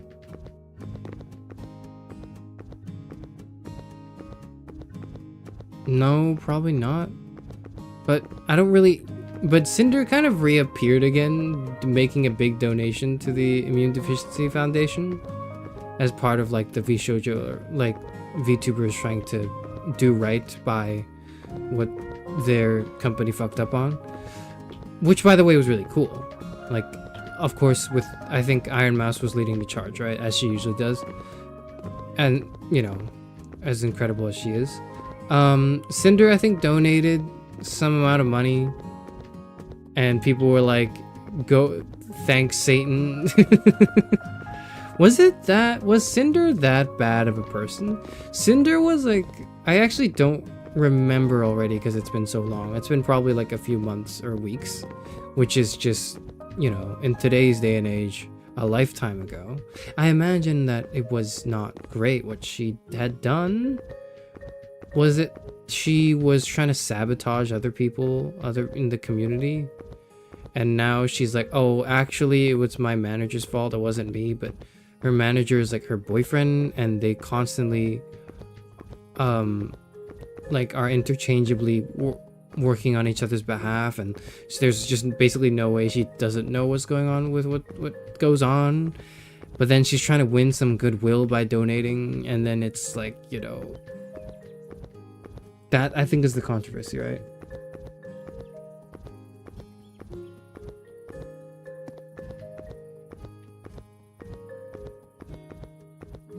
She wasn't that bad compared to Aster. Well, okay, yeah, Aster Arcadia is the Niji Sanji VTuber that was like a sex pest?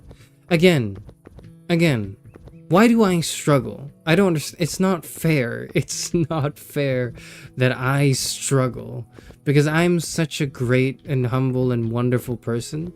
How come like it's so much more difficult for me? Like, how come I have less viewership and money and success than these motherfuckers? Man, it's not fair. It ain't right, man. It's not. He grew. I didn't even know. Oh shit! Is that what he did too? Okay. Yep. And he was also apparently never gonna. He had a cooking stream that would never start. I knew that. I knew that much. That's a running joke. You haven't done the ASMR yet? Fuck. That's what I have to do. Well, I haven't reached 1,000 subs, so it doesn't just...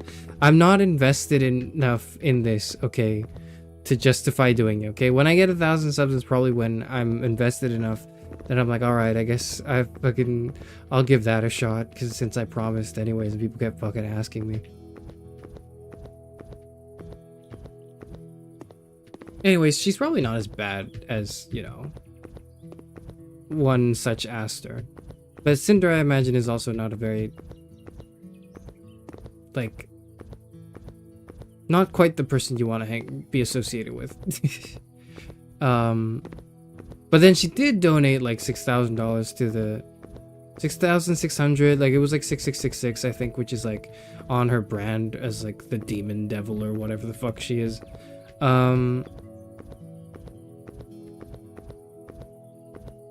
Heartbreaking, worst person you knew just was completely right or something. Is that the Onion article? But also, like, that's 6,600 whatever dollars more than I've ever donated to the IDF, so who am I to say and judge? You're not selfish enough to succeed? That might be true. It might be true. Maybe I also just don't care about success as much as like other things, maybe. Also, hello Art Team. Everyone say hi to Art Team. Everyone say hi to Art Team and pay your respects. It's rule 10 now. Art Team, by the way, for the Discord, you didn't have to do this because you were already in it, but I set up new Discord things recently. So you had to do a quiz to get in. I've set that up. And once you get in from the quiz, you also have to like follow a bunch of rules. There's like 14 rules now I put in. And rule 10 is respect the artist. So if you catch any disrespect, know that they are breaking the rules and they can get their ass thrown into purgatory for that. So just wanted to let you know.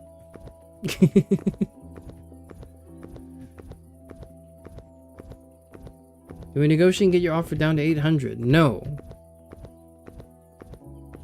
I will not debase myself like that. I will debase myself. I would not debase myself like that for anything less. Also because I'll need a bit more time to cook. Because at first I thought I had a really good idea. But then I started like not drafting, like writing anything down, but drafting in my head. And I was like, it's not as good as I thought it would be. And now I have to like redo my idea. Because I probably told you guys, I mentioned how like I was thinking about what it could be. And then I had a eureka moment and I was like, I know exactly what it will be. But then now I'm back in square one again where I'm like, oh, I don't know if it's good enough. You have a read regarding the rules later. Thank you. It's in the welcome page. You'll be able to find it. But anyways, I hope you're having a good day, Art Team. I hope you're doing whatever needs to be done.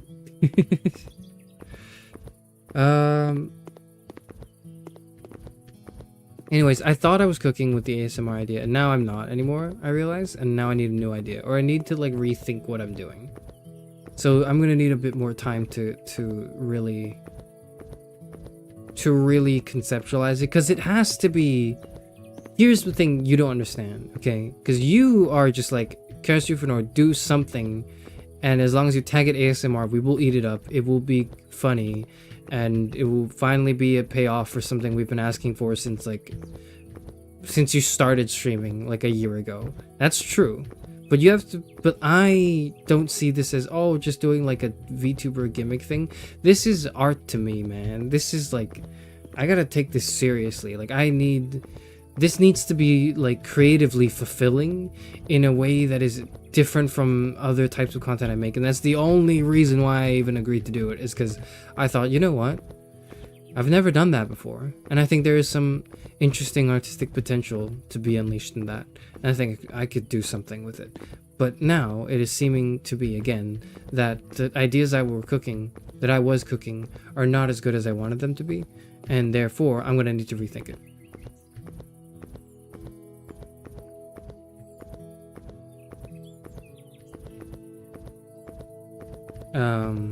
That's the update regarding the ASMR stream / video. It's probably gonna be a video. It's probably not gonna be a stream because I'll want to edit it probably. But yeah, I will say though that with each passing day, I'm less and less like reluctant to do it and think about it. Because at first it was like almost like not like a punishment, but like okay, like I'm rolling my eyes and it's like, okay, I guess I'll do it at 1,000. Like I'm not doing it again after that, right? But now I'm kind of like, you know what? If this works and it's actually good, I'd probably be open to do more of it. But only if it's good. If it turns out to just not be good, then I might give up. I might try again. Who knows? But I'm less like averse to it. Because I used to be averse to it because I think I always had the idea that it was inherently sexual and I didn't want to express myself in that way. I just didn't feel like it'd be interesting or I'd be comfortable doing it, honestly. Like I didn't feel like there was a reason to. But now I see it just as another medium for art. Like that's really all it is. I think it can be lewd, but I don't think that's the direction I want to take it, obviously. Because then, like, you know, it would defeat a lot of the things I'm talking about.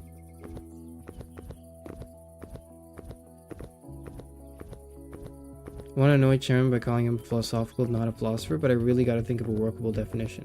Yes, you do. Yes, you do. What is that distinction? What is the distinction between one who philosophizes and one who is a philosopher? And why would you make that distinction? What further value does it bring to any sort of argument or discussion or ideation or clarification or categorization to make that distinction?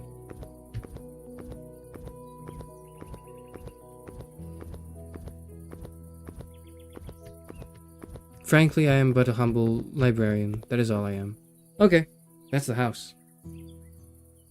You may now complete the job for 21,000? Yes, I will complete the job for 21,000. Why does my loading screen still look like that? I don't live there anymore. I live in a completely different place. It looks very different from what this image is portraying. This is not my house. Look, this is my house. It's a lot nicer. There's a jar of soup on the ground and a gun. And a shower, a really nice shower. And a nice toilet. Look at that. It's great, isn't it? It's really nice. I should buy a new house. I have 119,000. How do I buy a new house? Cookbook. Fish and chips. Damn, never mind. Oh, I have a skill. Paint 4 walls at the same time. Negotiation. Price negotiation. How do I negotiate the price again? I don't remember. Oh my god, that scared me. I thought the camera would, like... Never mind. Okay, how do I buy a house? I don't know how to buy a house.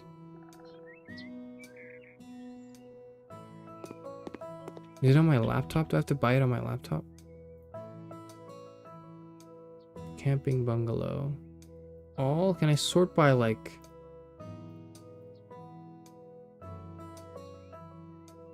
Connoisseur's house? That would be me. I am a connoisseur. House after the flood. Burned house. Decorated house. Summer house. Many generations. Home admin legends. Home and car. The one to flip. Boring house. Room 404. Oh, I don't know if I... Turtle house. Oh. Home and car. Home that is hiding something. Huckster's house. The one to move in. Pink Kingdom. Variable woman's house. What is a variable woman's house? I'm selling this house that I just bought because I changed my mind and I prefer to buy back my old house. I don't know anything about this house, but it looks good. Variable woman, okay. Man cave.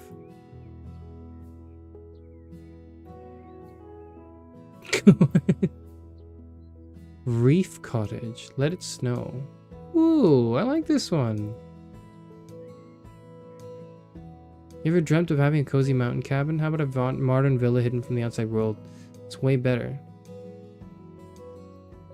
Okay, there's a lot of snow in here we'll have to renovate, but yeah, I would live in like a snow cabin. That's probably where I would live. It's 380,000.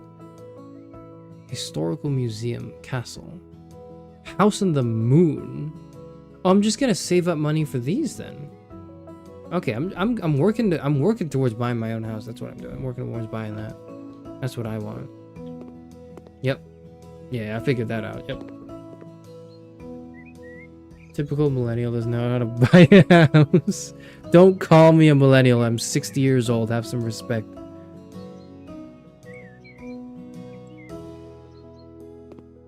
I'll buy a house eventually. For now, I'm just gonna work with this.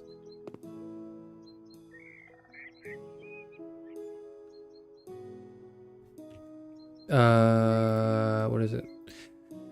It's about time I'm gonna go now.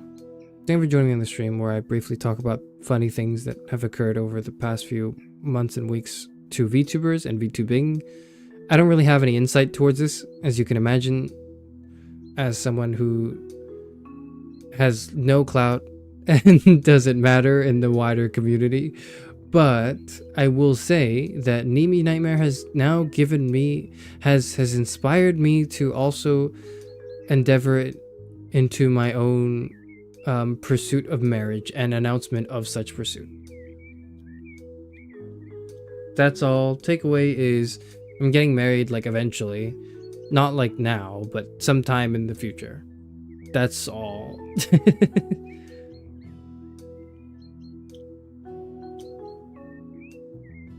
And also, I'm not working for vshojo. I never was, but now I'm definitely not. Thank you everyone for watching. I will go now. I will stream tomorrow. Will I? Yeah, we'll probably be back with like either Date Everything or Blueprints. It'll depend on what I feel like tomorrow, but I'll stream Date Everything or Blueprints tomorrow, and then the weekend we might do more of that, or we might do something else. And I think, ideally, next week, there will be a new theme or arc, I think. You'll see what I mean when I finalize and get it done. But for now, that's just what I can tell you. Is like, right now we're kind of in a limbo of variety slash doing a lot of Date Everything, but I'm going to try to go to a more interesting theme like next week. Tournament arc? No.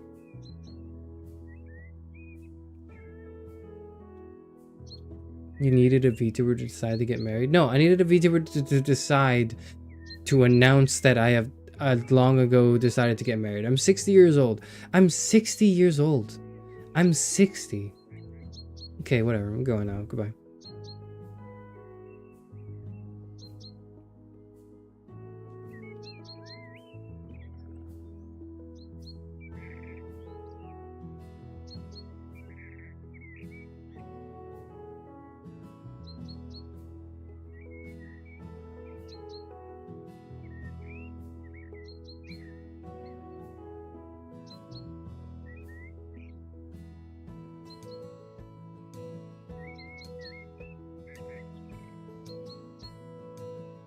Is this the bum mark? Fucking no.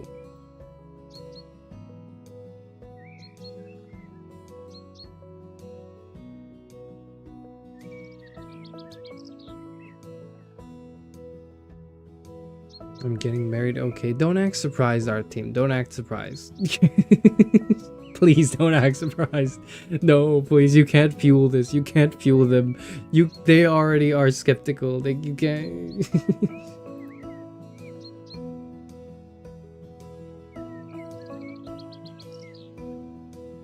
They already don't believe me. You can't reinforce this idea on them, please.